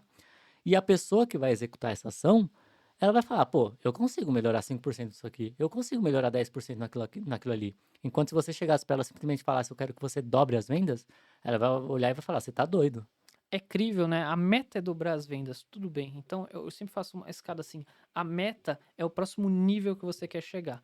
E aí as lideranças e quem tem que pôr o time para funcionar, ele é responsável por fazer as escadas. E as escadas têm que ser o quanto a perna aguenta de cada pessoa. As escadas são essas taxas menores. Então a gente vai dobrar as vendas, só que a gente precisa definir as escadas. Sem as escadas a gente não chega. Então o Kevin falou, você tem que dobrar as vendas por e-mail. Tá bom, eu vou te dizer se eu tenho degrau suficiente para conseguir dobrar. Se eu não tiver degrau, a gente vai debater, que a gente também chama de alavancas de crescimento. O que que eu vou fazer? O que que eu faço em e-mail que aumenta a conversão? É aumentar a base? É captar mais gente? É fazer mais material rico para captar mais gente? É melhorar a taxa de abertura do e-mail, do clique, não importa da comunicação? Então, é assim, as metas são os platôs que a gente quer atingir, mas esse meio, que são os degraus, é quem tem que definir é quem está atuando ali. São as coordenações, são as lideranças. Então você tem que dividir muito. Ah, mas meu time é muito pequeno, eu mesmo defino as metas e eu defino como é que vai ser entregável isso. Então quebre isso como o Kevin falou. Põe para cada etapa um percentual que seja plausível. Aí a sua performance vai acontecer. Não adianta do dia para noite você querer competir contra o cara que é medalhista olímpico. Mas se você colocar que cada dia você vai ser melhor do que o seu dia anterior, daqui a 4 anos você Uhum. está no ciclo olímpico. Então, você pega muito isso dos atletas, porque ele só faz aquilo todo dia. Então, como é que ele consegue melhorar ao ponto de chegar? Qual que é a diferença do atleta de alta performance para o atleta que não chega lá? Às vezes pode ser algum percalço no meio do caminho. Não é a dedicação. Ele está ali 24 horas por dia pensando naquilo e fazendo aquilo. Então, depende muito menos, às vezes, do esforço que ele está tendo. Só que ele põe degraus que ele tem que conseguir atingir, porque senão ele não vai ter uma motivação para fazer aquilo e isso não vai acontecer. E tem que ser crível. Às vezes, melhorar 10% de uma taxa é possível. Agora, melhorar 200% numa taxa, ao menos que você não esteja fazendo errado, não é muito plausível, né? Uhum. Perfeito. Então a gente tinha parado aqui na parte da adição ao carrinho. Ah, vamos supor que a pessoa adicionou no carrinho. Da adição no carrinho, as pessoas têm que iniciar o checkout. Então você já perde mais pessoas nesse processo de adicionar no carrinho, iniciou o checkout. As pessoas que iniciaram o checkout, elas têm que preencher as etapas do checkout. Então algumas plataformas entregam isso. Quantas pessoas abandonaram na primeira etapa, que é preencher os dados pessoais? Quantas pessoas abandonaram na etapa de preencher o endereço? Quantas pessoas abandonaram na etapa de pagamento? A maioria vai abandonar na etapa de pagamento. Mas se você vê que estão abandonando na etapa de dados pessoais, é porque talvez você esteja pedindo muitas informações, muitos campos, provavelmente campos não essenciais. Então, quanto menos campos, maior a taxa de pessoas que vai para a próxima etapa. E se as pessoas estão abandonando ali na parte da entrega e do frete, provavelmente o frete é algo bem relevante e você tem que dar uma olhada para isso. E se as pessoas estão abandonando o pagamento, aí pode ser vários motivos também. Pode ser a percepção de valor, pode ser a questão da pessoa não estar conseguindo pagar. E aí a gente entra numas métricas que são um pouco escondidas e que nem todo mundo olha. Porque vamos supor que beleza, a pessoa foi lá e confirmou a compra no Pix. Muito e-commerce vai dar isso como sucesso, acabou e já era. Uhum. Porém, olha que coisa interessante. E se ela não pagar o Pix? Sim. E se é um boleto, ela não pagar o boleto? Às vezes até numa compra por cartão. E se o cartão não foi aprovado?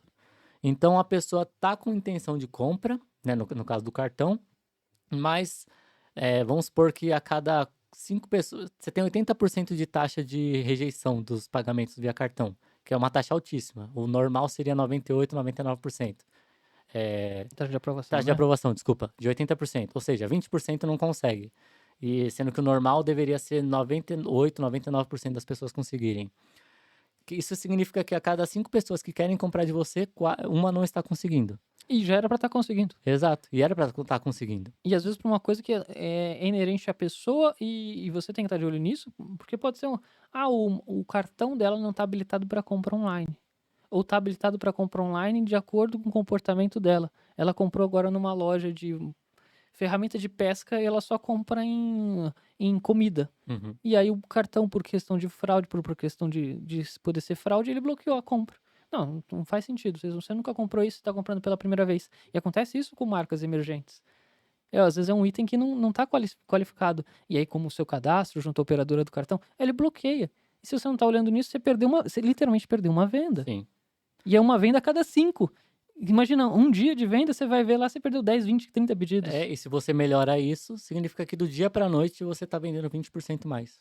Olha que absurdo, né? Imagina. Uma coisinha de nada pode estar deixando 20% das suas vendas aí na mesa. E a mesma questão que você falou do boleto, né? O boleto tem 50% de taxa de sucesso, que é quase a cada 2, um paga e o outro não paga. Já o Pix tem uma taxa de 80%.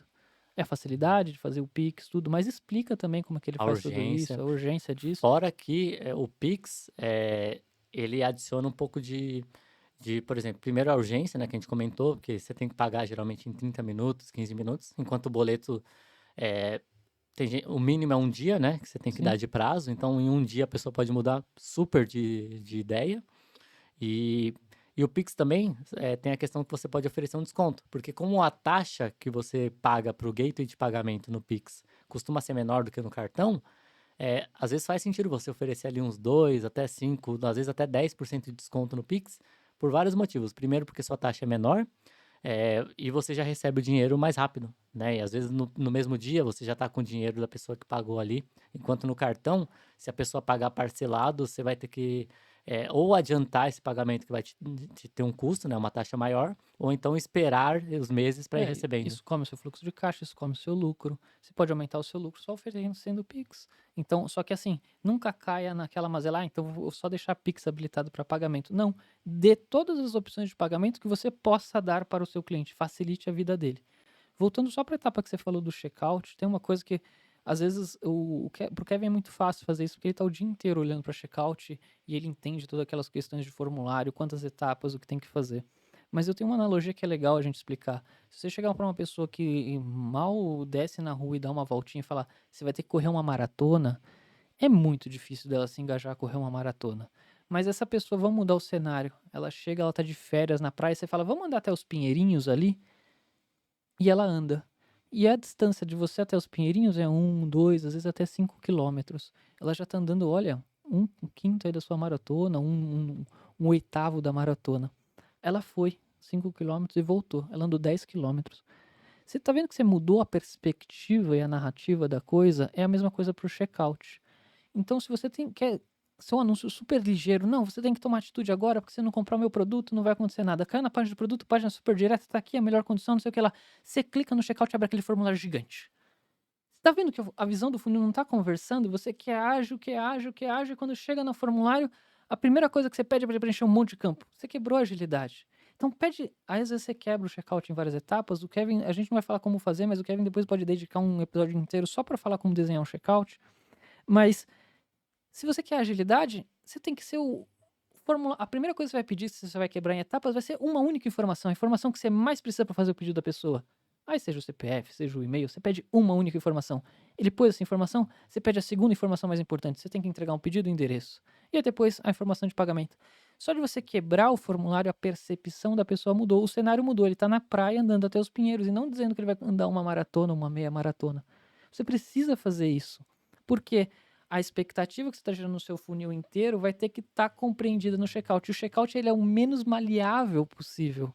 Porque a gente sabe que os checkouts dependem da infraestrutura, depende de uma coisa técnica, mas ele é totalmente responsável pela sua taxa final de conversão. Então ele tem que estar alinhado com o seu funil inteiro. Se não tiver, você tem um funil muito dinâmico, aí começa a partir para aquelas ultra personalizações que os checkouts são montados manualmente. O meu checkout nem parece checkout às vezes. E aí são casos muito específicos. Mas é se tomar esse cuidado, porque se você está usando o padrão das ferramentas, então já vai amaciando a sua experiência para que quando você cair nessa etapa, não tenha essa quebra de expectativa. Uhum. E tem uma coisa bem interessante que o livro Arrume Sua Cama fala, né? Que é você começar pela tarefa mais importante, né? Você colocar a prioridade nas tarefas mais importantes antes das outras. E por que que você faz isso? Porque basicamente, se você executar a tarefa mais difícil do dia, primeiro que ela era mais importante, né? Se você executou ela, mesmo que o dia acabe ali, você já fez o mais importante. mas também aumenta a chance de você fazer as outras, porque agora só tem tarefas mais fáceis.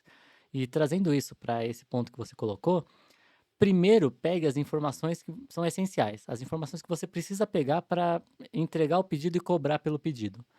Uma vez que você pegou essas informações, a pessoa foi lá e já pagou, ou seja, ela já fez o que você queria que ela fizesse, já está, digamos, garantido. A gente vai ver que ainda tem mais etapas, mas vamos supor que já está garantido. Aí sim você pode chegar lá, depois que a pessoa pagou e falou: Ó, pagamento efetuado, que tal você dar sua data de nascimento aqui para não sei o quê, entendeu? Aí é o momento de você talvez pedir mais informações, porque você não compromete a sua venda, a venda já está feita, e você consegue a informação das pessoas que conseguirem, estiverem dispostas a te dar essa informação, né? O Flávio Augusto ensina muito bem na metodologia de vendas que ele aprendeu, que ele ensinou na WhatsApp, em tudo fazer, que é assim, é no momento da compra, logo pós-compra, é o melhor momento para você começar a fazer o funil de novo. Então é muito legal na metodologia dele que ele faz de vendas, que é assim, depois que ele passou, fez a pesquisa lá, conseguiu os leads, com os leads ele gravou as entrevistas, com as entrevistas ele fez o pitch de vendas, essa pessoa chegou no pitch de vendas, ele fez a proposta e a pessoa falou, eu quero.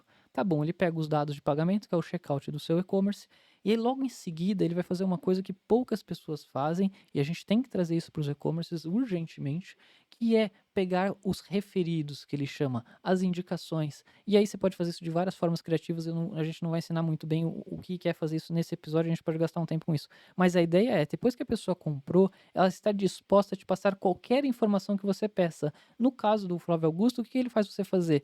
Você manda uma mensagem para essa pessoa e vai falar, ó, fulano, pega aí 20 pessoas da sua lista de telefone e me passa o contato delas. Ah, legal. Agora você pega essa mensagem aí que eu te encaminhei, facilitando a vida da pessoa, óbvio, e encaminha para eles falando que eu vou entrar em contato, porque você gostou da oferta que eu tô te fazendo, tudo, só que eu tenho um tempo limitado, e de fato o cara tem.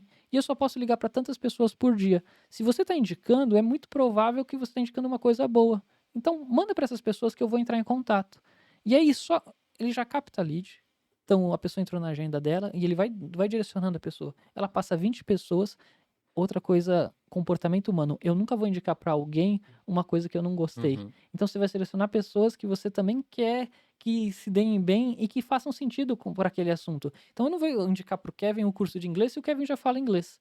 Mas eu Ou vou se o pegar curso é ruim, ou se o curso é ruim, mas eu vou pegar pessoas que eu sei que o inglês faria diferente na vida dela, faria sentido, e vou indicar. E eu vou indicar para as pessoas que eu também acho que são pessoas que são legais, que são bacanas comigo. Então ele já qualificou ali o lead. Ele pega esses leads. Só que ele faz essa outra sacada que é a pessoa mandar a primeira mensagem. Ele quebra o gelo. uhum, Que se eu entrar em contato direto vai ser muito ruim. Então é a mesma coisa do que a gente fala de member get member, né? As estratégias de um membro trazer outro membro. O Nubank usou isso muito bem. Então ele acabou de abrir a conta, acabou de ter toda aquela experiência legal. Pô, cara, indica um amigo seu, eu te dou R$ 50. Da onde sai isso? Do custo de aquisição do cliente. uhum. É muito mais barato eu pagar R$ 50 do que gastar 250 em aquisição de cliente bruto. E aí a pessoa ganha isso e ela está indicando para alguém. E ela manda essa mensagem para quebrar o gelo. Então, sai o nome da pessoa. Ó, fulano, eu te indiquei para tal outra pessoa. Quando alguém entrar em contato ativo ou enviar uma comunicação automatizada, ele já está esperando. Então, aí você vai aumentar a taxa de conversão Sim. do quantos leads você tem para quantos passam para entrevista. Você está vendo que você está otimizando uma taxa de conversão pela indicação? Então, você usa um outro subterfúgio para fazer isso.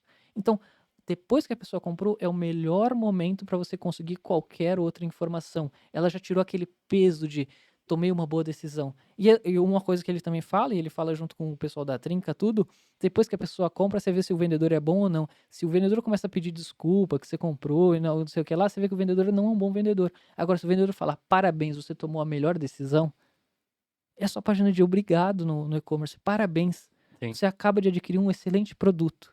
Um reforço pra pessoa, tipo: "Oba, beleza, Não, pô, eu comprei. Mas assim, mas a pessoa realmente vai confiar mais em mim se eu fizer isso? Vai.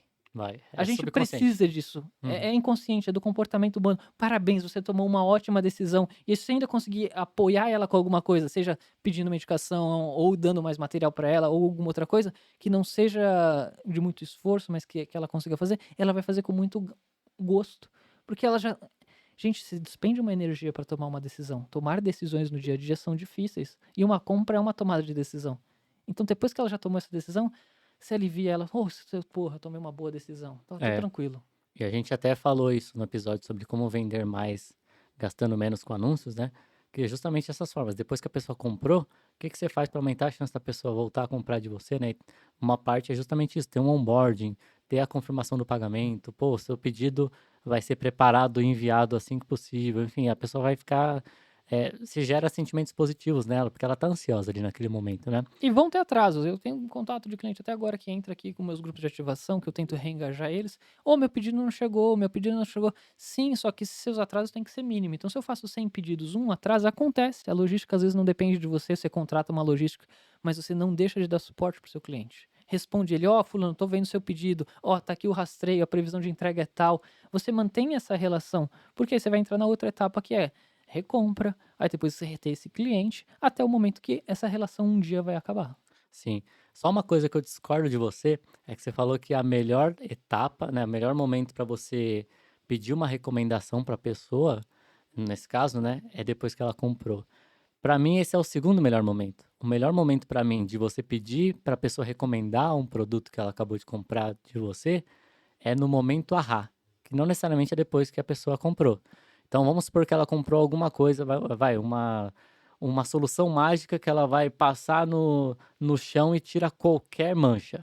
Tipo, essa é a sua promessa. Ela comprou o produto, vai espirrar no chão, passou o pano ali, vai limpar qualquer coisa que tiver. Uhum.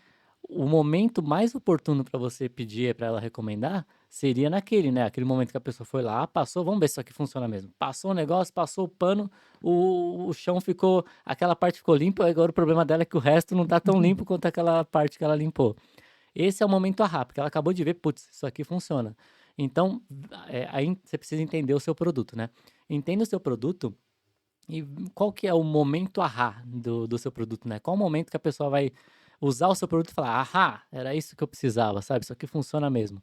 E se você conseguir, nem sempre é possível, mas se você conseguir, nesse momento, pedir para a pessoa recomendar para outras pessoas, pedir para a pessoa fazer qualquer coisa, a chance dela fazer vai ser muito alta. Ah, vai, eu até, você tá discordando de mim, eu gostei da sua ideia, acho bom. E até tem um jeito de fazer isso. Quando a pessoa tem um momento, você fala, enquanto eu tô preparando e separando o seu produto, põe aqui o nome de 5 pessoas ou compartilha essa ideia aqui com alguém. E é um botão fácil de fazer. É claro que tecnicamente eu sei que não é tão simples a gente fazer isso, corre o risco da pessoa sair e não acabar não comprando. Mas pensa como fazer isso, é bem legal. Se você conseguir implementar isso, vai ser sensacional. Boa. Então a gente chega aqui, né, a gente já passou da etapa mais comum, né, muitas pessoas, como a gente falou em outros episódios, param assim no momento que a pessoa cria o primeiro pedido e nem espera às vezes a pessoa pagar o primeiro pedido, né, ignora isso. Tem uma etapa que a gente não passou também um pouco antes, que é o abandono de carrinho, mas é outra etapa do funil que você também tem que dar uma olhada. E aqui a gente entra em umas etapas que já são bem mais negligenciadas, né, que a gente já falou aqui da parte do pagamento, enfim, que a criação do pedido, se a pessoa criou no Pix ou no boleto, não significa que você fez a venda ainda, a pessoa precisa pagar. A própria parte do cartão, tem muitas compras que podem ser recusadas por problema no pagamento, que você pode resolver isso. Mas também tem uma questão aqui que é o que o Xé comentou, que é muito importante se você conseguir oferecer uma oferta pós-compra, porque é o melhor momento, né? A gente comentou no episódio passado que o melhor momento para você vender para a pessoa, vender mais para a pessoa é quando ela já está comprando, né? Porque ela já está comprando, já está com o cartão na mão aqui, ó. Qualquer coisa que você falar, como ela já está fácil no cartão hoje em dia, é até aproximação, né? No e-commerce ainda não tem essa da aproximação, mas como ela já está colocando os dados dela, se você oferecer mais um produtinho aqui, um produtinho ali, se fizer sentido, ela vai adicionar no carrinho e finalizar com aquilo, É até aquela coisa de se for fácil. duas etapas, né, de finalização. Você põe a primeira: "Ó, seu pedido foi concluído. Você quer adicionar tal item que eu já tenho todos os seus dados e você economiza no frete?". Se a pessoa disser não, aí você processa o pedido. Exato. Se a pessoa disser sim, aí você já põe o item novo e processa o pedido, sem ele nem saber. Uhum. Você tá fazendo 2 checkouts, né, na Exato. realidade. Então funciona bastante isso, né. Sim, e o interessante dessa estratégia é que pensa, se você fizesse o contrário, se você oferecesse o produto antes de dizer que o pagamento já, tipo, o pedido já foi feito. Pode ser que a pessoa não queira aquele produto e fale, não, só porque você me ofereceu isso eu não vou comprar. Como você está oferecendo depois de falar, tipo, ó, seu produto já, ó, já criei seu pedido. Se você quiser, clica aqui que eu adiciono esse outro pedido. Se a pessoa não fizer nada, seu pedido já está criado. E se ela apertar o botão, adiciona um produto. Então, basicamente, é risco zero para você e para a pessoa também. E aí a gente entra aqui então, para finalizar, né, a gente chega na parte de taxa de abertura das sequências de e-mail pós-compra, que aí na primeira compra é super importante essa questão do onboarding, dos e-mails transacionais, porque é onde a pessoa vai ficar pensando, putz, será que eu vou receber mesmo? E quando eu receber, será que eu vou saber usar? Enfim, ela está conhecendo o território ali, a sua marca, então é importante você aumentar ao máximo Até o X até comentou, não, qualquer e-mail que vier depois que a pessoa acabou de fazer a compra, ela vai abrir. Então aproveite para entregar valor e também pegar valor para você, né, desses e-mails, mas principalmente entregando valor, porque é o que vai aumentar a chance da pessoa recomprar. E aí que começa o seu relacionamento para a próxima etapa, né. Então você acaba com o funil, por isso que eu falo que sempre os funis eles tendem a jogar em outras etapas. Se acabou essa primeira etapa de funil, você vai jogar agora para o funil de recompra. E aí é onde vai começar um novo funil que tem outro jogo. As mídias são diferentes, os conteúdos são diferentes, o relacionamento é diferente, então um funil de recompra é diferente. Pelo de primeira compra ele passa uma vez, agora pelo de recompra ele vai passar várias. Então você tem 2 funis totalmente distintos e que você precisa trabalhar eles apartados, porque às vezes o seu produto chamariz, o seu produto isca, ele soluciona uma dor muito genérica. E aí você depois precisa aprofundar no seu catálogo de produtos que tem dores mais específicas, e é mais difícil o convencimento, mas você já tem esse cara dentro. Aí é um bom trabalho, eu gosto sempre de separar o marketing entre o marketing externo, que é o que capta novos primeiros clientes, e o marketing interno. O marketing interno é o cara que já tem a base ali e ele tem o objetivo de engajá-la e fazer recomprar, engajá-la e fazer recomprar. E aí você vai começar esse próximo pedido, que é a grande quebra de todo o negócio. Por que, que os negócios quebram? Porque não tem um fluxo de caixa, porque não tem uma receita recorrente. E a receita recorrente não precisa vir de assinatura. A receita recorrente é você vender várias vezes para a mesma pessoa. A gente falou isso no Uhum. outro episódio. E você precisa gerar uma recorrência de receita para o seu negócio. É muito difícil negócios que vivem de uma venda. Se tiver, deve existir sim, tem negócios que vivem de uma venda. Mas até nos infoprodutores, você vê que os negócios que fizeram um grande lançamento, um grande produto e não se reinventaram, não fizeram outros produtos, não começaram a abrir o que eles chamam de esteira de produtos, aumentar o leque, aumentar o catálogo, eles morrem. Então sim, ele ficou milionário, ele fica milionário, ele consegue ficar milionário com o produto, mas depois é necessário que você comece a aumentar o seu leque de produtos, o seu leque de serviços. Não é à toa que os grandes marketplaces hoje não são mais marketplaces, eles são um hub de negócios muito grande, porque você começa a atingir tetos e platôs que você precisa diversificar para ir implementando. Mas primeiro, faz sucesso com um e aí depois vai começando a implementar as outras coisas. Mas você vai precisar da recompra. Não existe ninguém que vai sobreviver de uma venda única. Mesmo que você faça um cross entre negócios, né. Então eu tenho um negócio e faço uma parceria com outro negócio e um vai vendendo, cada um vai vendendo um pouco para essa pessoa, mas vai ter que ter essa recorrência. E aí para mim depois dessa etapa da recorrência, tem a etapa de que eu chamo de cresceu e saiu de casa. Em algum momento a pessoa para de comprar o seu negócio, e você tem que descobrir isso, que é para você saber qual que é o seu LTV. Uhum. Quanto tempo essa pessoa fica na minha base? E aí, se essa pessoa tá ficando tempo inferior ao que eu desejo, eu tenho que aumentar a quantidade de estímulo para que ela recompre mais. Aí, se ela tá ficando o tempo que eu realmente desejava, eu esperava que ela comprasse de mim durante 5 anos, durante 3 anos, durante 2 anos, e ela tá comprando, aí eu não gasto mais tempo com essas pessoas que deixam de comprar de mim e começo de novo a atrair novos clientes. E entendo que é natural que essas pessoas saiam. Então, se o meu público é fechado, meu público é de 30, 40 anos, é um público feminino, e ele vai consumir nesse período porque é um período de maturação, seja de menopausa, seja de idade, eu sei que depois, quando ele fizer 50, ele não vai mais consumir de mim. Então, tudo bem. Eu vou sempre pegar essa onda dos 30 aos 40. Tem todo dia não sei quantas mil pessoas fazendo 30 anos, não sei quantas mil pessoas fazendo 40, mas também tem não sei quantas mil pessoas fazendo 50, que é quando você perde essa pessoa. É natural. Então você vai ter esse ciclo e é importante que você saiba quando que ele deixa de comprar de você. As pessoas ignoram totalmente que a pessoa sair do seu funil completamente seja uma métrica que ela não tem que olhar. As empresas de assinatura olham com mais cuidado, porque elas olham para o churn. E o churn é a pessoa que saiu no momento que eu não desejava. Então eu esperava que essa pessoa ficasse numa assinatura de 12 meses e ela ficou só 6. Então a minha taxa de churn de pessoas que não ficaram os 12 meses é o que eu vou começar a atuar. Então você tem que saber quando as pessoas estão saindo mesmo do seu negócio e deixando de ter esse relacionamento. Perfeito. E antes de até entrar nessa parte do churn, da pessoa, enfim, deixar de comprar de você, tem uma coisa que o pessoal não olha muito, mas por que que é importante você ter uma expedição boa também, uma logística boa? Porque uma coisa que vai impactar e muito a sua recompra é a experiência que a pessoa vai ter na entrega, tanto a velocidade quanto como vai chegar o produto para elas, principalmente se é um produto que pode quebrar no transporte. Então, você tem que olhar para a taxa de entrega no prazo, né? Se você tem uma expedição que entrega, vamos supor, pelo menos 99% dos pedidos dentro do prazo, né? As transportadoras, taxa de faturamento também, né? Porque o que que acontece? Depois que a pessoa pagou, ainda você tem que faturar, ainda você tem que despachar o produto. Então, vamos trazer aqui para o conceito de estoicismo. Estoicismo fala que você tem que focar no que você controla e o que você não controla, você tenta é, meio que ignorar aquilo. Não é exatamente o termo, mas tenta ignorar aquilo. O que que você controla? Você controla que você vai faturar o mais rápido possível e que você vai despachar o mais rápido possível. Isso você controla. O que que você não controla? Se você não tem uma transportadora, como o Mercado Livre tem, por exemplo, você não controla quanto tempo vai demorar para a transportadora entregar para o seu cliente. Uhum. Você não controla o estado que esse produto vai chegar para o seu cliente, né? Se vai chegar bem, né? Se é uma caneca, por exemplo, que pode quebrar. Uhum. Mas você foque no que você pode controlar. Então você pode controlar a transportadora que você usa, as transportadoras que trabalham com você. Se deu problema, se tem uma que está dando muito problema, mude de transportadora, não trabalhe mais com essa transportadora, Controla o atendimento com o cliente, porque você controla o vai saber se a atendimento. entrega está sendo Exato. boa. Exatamente, você tem que saber. Às vezes o cliente entra em contato direto com a transportadora, você não fica nem sabendo. Então, estimule que o cliente diga para você.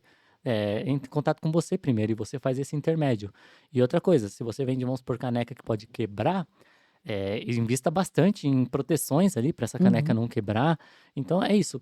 Como o estoicismo fala, foque no que você controla, o que você não controla, você meio que por não ter o que fazer, se você ficar pensando naquilo, você vai ficar doido. Então, Às vezes até o seu item, você muda o seu produto. Se exato. você for fazer uma caneca de R$ 30 e tem o risco de quebrar, você fala assim: olha, eu vou fazer uma caneca exclusiva para um público X, eu vou cobrar 55 e ainda vou pôr mais alguma coisa dentro da caixa.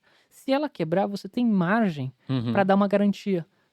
Sua caneca vai chegar inteira. Se ela não chegar, nós te entregamos outra de exato. graça. E aí você aumenta suas vendas, porque é uma objeção que a pessoa pode ter antes de comprar. E se você mudou a forma de vender o seu produto, e é óbvio que eu vou pagar 55 numa caneca que vai chegar, e se chegar quebrado vão me enviar outra, e ao invés de pagar 30 numa que eu nem sei como é que vai Ou chegar. adiciona o seguro, né? Tem essa opção também, quando você vai comprar no Mercado Livre, por exemplo. Não é uma questão de transporte, tá? Mas vamos supor que você está comprando um notebook, eles vão te oferecer, quer seguro estendido por 12 meses, 24 meses? É um valor a mais, só que se você quiser pagar, você paga, eles vão estar aumentando o ticket médio deles, e aí como eles já fizeram a conta e falaram, tantas pessoas vão aceitar que vai valer a pena a gente enviar um produto novo para a pessoa que pedir, Sim. aí eles acaba valendo a pena, né. E aí você controla o que você consegue controlar. Você não Exato. consegue controlar se vai chegar bem o produto, mas você consegue dar formas que essa pessoa tenha a garantia para ela que: "Não, se não chegar alguma coisa eu vou conseguir acionar, então eu tô tranquilo". Uhum. E aí você não tem que se preocupar. Vamos ver, eu vou monitorar o atendimento e vou ver se a entrega está sendo boa, mas eu tô dando outras formas dela ficar mais tranquila mesmo sem ter recebido o produto ainda. Sim. E isso vai impactar diretamente na taxa de devoluções, porque beleza, a pessoa foi lá, comprou, pagou, recebeu, e ela tem 7 dias que ela pode falar: "Não, eu não quero", ela devolve. E aí você Uhum. vai ter que pagar devolver o valor que ela pagou para você. Então, é aquilo, né, o funil, ó, você vê como ele não para ali na primeira venda, né, não para ali no Uhum, com depois que a certeza. pessoa criou o pedido, ainda tem a devolução, ainda depois você tem taxa de avaliação, porque essas avaliações funcionam como bola de neve. Várias coisas funcionam como bola de neve, inclusive. Quanto mais avaliações seu produto tem, maior é a chance dele vender, né, fica mais fácil as vendas, porque você vai ter prova social de pessoas, e especialmente de pessoas parecidas com as pessoas que estão acessando a página, falando: "Ó, funcionou para mim. Eu usei para isso e funcionou para mim", e tudo mais. A gente viu isso acontecer, uma página de produto era linda, a página de produto estava bonitinha, enquanto não tinha depoimento, a página de produto não convertia. Ela precisa parecer real, precisa parecer crível, e os depoimentos não invente, colete os depoimentos. Se você vende um produto, as pessoas gostam de falar como é Uhum. que foi a experiência delas, porque elas têm um reforço positivo, eu fiz um bom negócio. Então, vocês ficam abismados a quantidade de fotos e de vídeos, às vezes, que a pessoa manda abrindo o produto, mostrando como ele funciona. Então, colete. Se você não tem depoimentos, mande alguma comunicação, entre em contato com essas pessoas, que as pessoas vão te mandar depoimentos. E isso vai mudar drasticamente a conversão da sua página de produto. Sim, é aquilo que a gente chegou a comentar no episódio passado, né, que você acaba criando uma norma. Tipo, você fala: "Pô, tá todo mundo feliz usando esse produto", a pessoa vai enxergar, tipo: "Eu também vou ser uma dessas pessoas", e ela vai acabar comprando por esse motivo. Então tem a taxa de avaliações. Outra coisa, que é bem simples, né, quanto mais você vende, maior é a chance de você vender mais depois, porque, vários marketplaces usam isso, né? Colocam lá, tipo, mais de 1.000 unidades vendidas, mais de 5.000. Então, pegue. eh, Só de você estar vendendo e tendo recompra, você também pode considerar como outro pedido, né? Tipo, é mais fácil ter 1.000 pedidos vendendo várias vezes para as mesmas pessoas do que ter 1.000 pedidos, sendo que cada um vai ser de uma pessoa diferente. Uhum. Então isso entra bastante. E na taxa de recompra, que seria o que eu estou comentando, entra também até um dado que o XTE entende muito, que é a famigerada análise cohort, né? Se quiser explicar um pouco sobre isso. A análise cohort é simplesmente quando que essa pessoa vai comprar de novo de você dentro de 12 meses. Então você pega isso daí e vê quantas pessoas estão recomprando de você e qual que é a taxa que você tem mensal. Só que isso vai virando um efeito de empilhamento. Se você tem 5% de recompra por mês na sua base, em 12 meses você tem 5 vezes 12. Então, daqui a 12 meses, 60% das suas compras são recompra, os outros 40% têm que ser pedidos novos. Aí, para você manter uma taxa sadia de 50-50, entre 50% de pedidos de recompra e 50% de pedidos novos, você vai ter que crescer a base de primeiros pedidos. E você vai ter caixa, porque a parte de recompra está fazendo o seu caixa. Então, essa é a ideia dessa análise cohort. Você consegue prever quantas pessoas teriam que estar recomprando o seu produto, o quanto que você vai estar conseguindo fazer de caixa para saber o quanto você consegue crescer em novos pedidos. Lembra que trazer clientes novos normalmente é um jogo de perder dinheiro, mas fazer esse cliente comprar de novo é o lance de fazer o lucro da sua empresa, é onde você começa a ganhar dinheiro. Então, você precisa equilibrar esse jogo para as coisas fazerem sentido. Então, as taxas de recompra com essa análise, por exemplo, de cohort, você pega aquela safra de primeiros pedidos e vê como que ela se comporta na recompra ao longo de 12 meses. Você vai sempre empilhando isso. E aí você otimiza cada safra de lead, cada safra que você ganhe 1%, a cada mês você vai ganhar 12% daqui a 12 meses. Para cada safra são 12 safras também. Se você ganhar 12%, você vai ganhar 12 vezes 12. Então você vai conseguir aumentar o seu volume de recompra em mais de cento e poucos por cento no ano seguinte. Então você vai sair esse ano que você faz zero recompra, se você começar a fazer um por mês, você vai ter 12 recompras no ano seguinte. Só que isso para cada safra. Então, se você vai ter 12 da primeira safra, 12 da segunda, 12 da terceira, 12 da quarta, 12 da quinta. Então, imagina o empilhamento. Você quer ficar mais fácil as contas? Se você fizer 10 pedidos de recompra por safra de lead, no ano seguinte, você começou hoje fazendo 0 pedidos de recompra, no ano seguinte você vai ter 120 pedidos de recompra. Então você vai conseguindo fazer essa bola de neve de recompra que vai te dar fôlego para você adquirir novos clientes. Então é muito importante a parte de recompra. Se você não olha para isso, mas o meu negócio não tem recompra. Em algum momento seu negócio tem recompra, seja para um mesmo pedido, para o mesmo produto, ou seja para produtos subjacentes, seja para outros produtos físicos, ou seja para produtos digitais. E às vezes você não precisa ser o fornecedor do produto. Ache um parceiro. Um médico, se ele é um médico generalista, ele tem que ter uma gama de parceiros para ele indicar os especialistas. Então ele faz parcerias. Então um médico, quando você passa num generalista, ele descobre que você tem um problema de gastro, ele vai indicar um gastro. Então você está vendo, ele vai passando com vários médicos. Só que aquela pessoa passou no gastro, resolveu todos os problemas que ela tinha, mas ela tem alguma dor. O gastro vai voltar para o generalista, e o generalista volta e faz o atendimento. Você está vendo que ele teve a recompra, mas primeiro precisou passar por uma outra etapa? Então, às vezes a recompra não se dá só com você, se dá com as parcerias, não é você que entrega. Se você tem parte, se você negocia com essa pessoa, todo mundo que eu te indicar, eu ganho um percentual, vamos fazer esse jogo, assim eu te indico mais pessoas. Uma oficina mecânica faz só um tipo de serviço, indica para o outro, e aí o outro indica quando ele não tiver aquela especialidade, ele indica, a indicação começa a virar sua recompra também. Então esse jogo tem que funcionar. Você tem recompra, só precisa entender o seu negócio e como que você faz isso. Fechou. E então, trazendo aqui um resumo breve desse episódio, eu vou colocar os pontos que eu enxerguei que a gente passou, né? A gente passou por tanta coisa, então, se quiser complementar com alguma coisa, fica à vontade. Então, vamos lá. A gente primeiro falou que o funil do e-commerce é um jogo de perder pessoas e ganha quem consegue garantir que as pessoas que estão saindo desse funil são as pessoas que não comprariam de você e conseguem manter as pessoas certas, né? As pessoas que mandar para a próxima etapa as pessoas que têm chance de comprar de você. E é muito importante que você faça isso tratando o funil como um filtro e não como uma esponja. Você não quer mandar todo mundo para a próxima etapa. Você quer mandar apenas as pessoas certas para a próxima etapa. E a gente também falou que quem tem chance de comprar o que você oferece, na verdade, a gente chegou a falar que entender o funil é, ajuda você a entender muito melhor seu negócio, porque você vai entender quais são as alavancas de crescimento, onde tem gargalo, onde você precisa melhorar, onde você já está bem. eh, e isso permite com que você faça aquilo que a gente comentou, né? Você melhora 5% em várias métricas e tem o mesmo resultado que você teria se você melhorasse uma métrica só em 200, 300%, que é muito mais difícil. Sabe? É o que a gente comentou. É muito mais difícil e improvável você dobrar a taxa de conversão do seu checkout do que você melhorar 5% nos seus anúncios, 5% ali. eh, Focando, claro, no headline, no começo do anúncio, como a gente comentou, né? Que depois que você escreveu o headline ali e fez a parte enfim, os primeiros segundos do seu vídeo, você basicamente já gastou 80% do seu investimento em anúncio, né? Fechou, então tem essa questão do efeito compound, né? As coisas vão, as etapas vão se acumulando, né? Nessas melhorias. E uma última coisa que a gente não chegou a comentar, mas que para mim faz super sentido, principalmente para quem está começando agora no e-commerce, é que é melhor nichar, né? Então, quando você nicha, você acaba simplificando, ou seja, priorizando para as pessoas que têm mais chance de comprar de você. Então, a gente chegou a comentar no começo, nos anúncios eu consigo definir que eu quero que apareça só para quem tem entre 30 e 40 anos, por exemplo. Então, em vez de deixar o anúncio aberto lá para todas as idades, se você entende que, às vezes, pelo seu negócio físico mesmo, as pessoas que mais compram de você são as pessoas que têm entre 30 e 35 anos, nos anúncios faça a mesma coisa.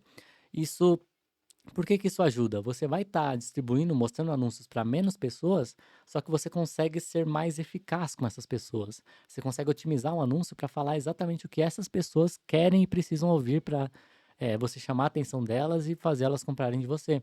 Então, se você vende para pessoas, vai, de 30 a 35 anos, como eu comentei, faça os anúncios aparecerem só para essas pessoas, né? Limite isso. E aí nos anúncios você consegue falar exatamente para essas pessoas. Às vezes você coloca, não, eu vendo para pessoas que têm essa idade e que têm esse determinado interesse.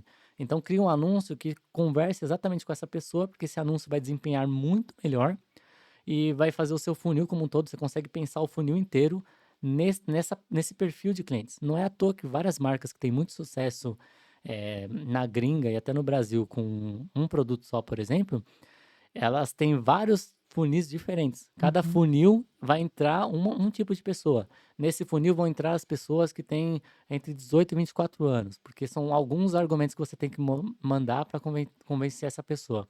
Vou dar um exemplo aqui bem rápido de financeiro, vai, vamos supor que, você quer vender um curso de finanças. O motivo, né, o propósito de uma pessoa que tem 18 e 24 anos comprar um curso desse, né, o que você tem que falar para convencer ela, é diferente de uma pessoa que já tem 50, 60 anos. Os Uhum. argumentos são diferentes.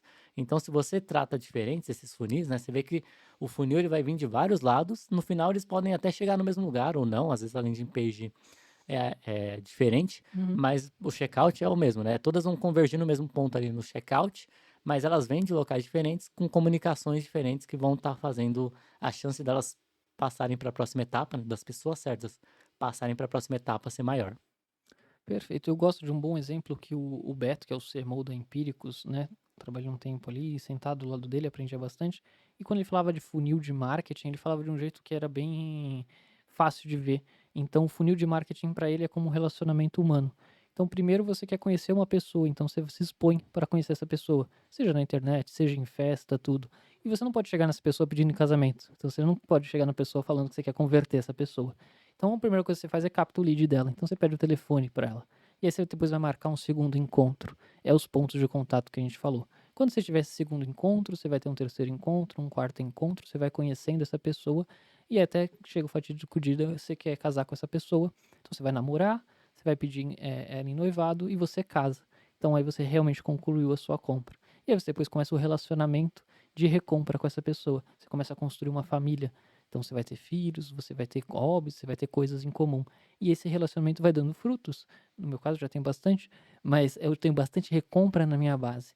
E aí você vai tendo essa recompra e vai amadurecendo. Então a sua experiência vai amadurecendo até que chega ao ponto nefrálgico que você fica velho e aí você acaba e aí você morre. Então, olhando a experiência de vida, ela é mais ou menos a mesma coisa que o funil de marketing. Então eu gosto dessa analogia que ele faz porque é palpável porque todo mundo vai viver isso, né? Quando a gente tem a perspectiva da morte, a gente vive melhor a nossa vida. E a mesma coisa para o nosso negócio. Quando a gente tem a perspectiva do momento em que o cliente não vai mais comprar conosco, a gente consegue melhorar todo o resto do funil. Então, pega essa percepção de vida, começa a observar isso e aplica na sua visão de funil de marketing. Quando você vê que você está focando muito numa etapa da sua vida ou muito numa etapa do funil, não esquece que tem o todo. E aí Uhum. sempre olha para o final, porque o final vai te dizer como que você quer ser lembrado no caso da sua vida. Então, a morte para uma pessoa não deve ser uma coisa triste, deve ser um estimulante de como ela quer ser lembrada. Porque como ela vai ser lembrada é o que você tem que fazer hoje. Então, se o Kevin quer ser lembrado como um especialista de CRO, olha, ele é um cara que sabia sobre e-commerce e fazia muito sobre e-commerce, hoje ele está falando disso. Então, você tem que construir o hoje para ser lembrado no futuro. Então, como você quer que o seu cliente te veja depois que ele acabe um relacionamento com você, é o que você tem que fazer hoje com o seu produto. Pô, eu quero que ele tenha essa experiência, que ele tenha mudado de vida, que ele tenha tido tal resultado com o meu produto. E sejam produtos simples. Eu quero que ele desencrave uma unha com o meu cortador e que ele vai ter liberdade, que ele vai andar melhor, que ele não vai ter dor. Às vezes a gente pode achar que um produto precisa mudar a vida inteira da pessoa. Não, pode só solucionar um problema. Mas se você solucionou bem esse problema, você vai ser lembrado o resto da sua vida. Então sempre vem naquela memória, aquele tal produto, aquela tal coisa. A gente está vivendo a era da nostalgia, né? Que as coisas de anteriormente eram muito melhores em termos de qualidade e de solução, porque hoje o mundo é muito descartável. Então, se posiciona dessa forma, olha para o fim para saber o que você tem que fazer no começo. Que aí você vai saber exatamente o que você precisa fazer agora e você vai ser lembrado para o resto da vida. Esse é basicamente o seu funil de marketing de produto. Exato. Me lembrou bastante uma coisa que eu gosto, já falei isso em outro podcast, né? Eu gosto bastante de estudar sobre autoconhecimento. E uma coisa que o pessoal fala é que, em vez de você pensar, parar simplesmente no objetivo, é você pensar no sistema que vai te levar até aquele objetivo. Então, por exemplo, tem muita gente que quer, por exemplo, ser milionária ou ser muito bom em um esporte. Várias pessoas têm o mesmo objetivo, mas o que que diferencia pessoas que têm esse objetivo e que atingem aquele objetivo da pessoa que tem esse objetivo e não atinge? É que a pessoa que atinge esse objetivo, ela consegue ir para o segundo nível ali e pensar, beleza, as pessoas que são ricas ou as pessoas que são boas nesse esporte que eu quero ser bom, o que que elas fazem, o que que elas fizeram para chegar lá, o que que elas fazem, o que que elas têm que faz elas serem boas ou faz elas serem ricas, entendeu? E isso, se você absorve esses sistemas e começa a executar eles, você automaticamente vai caminhar em direção àquele objetivo. Uhum. Você sai do simplesmente desejar e você começa a mudar a pessoa que você é para falar, beleza, como o Kevin precisa ser para chegar nesse resultado. Sim. E é basicamente a mesma coisa que você deve fazer com o seu e-commerce. Como que o meu e-commerce deve ser, qual a experiência ele deve passar para ele chegar a ser como, por exemplo, esses outros e-commerces aqui que eu me inspiro, para resolver o problema das pessoas, ter muitas vendas, ser bem lembrado, ter um branding forte, né? Então é com essa,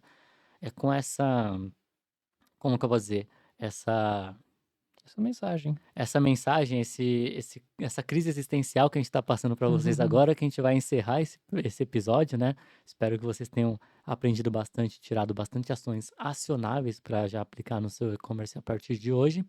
Eu convido vocês a assistirem outros podcasts nossos, como outros episódios do podcast.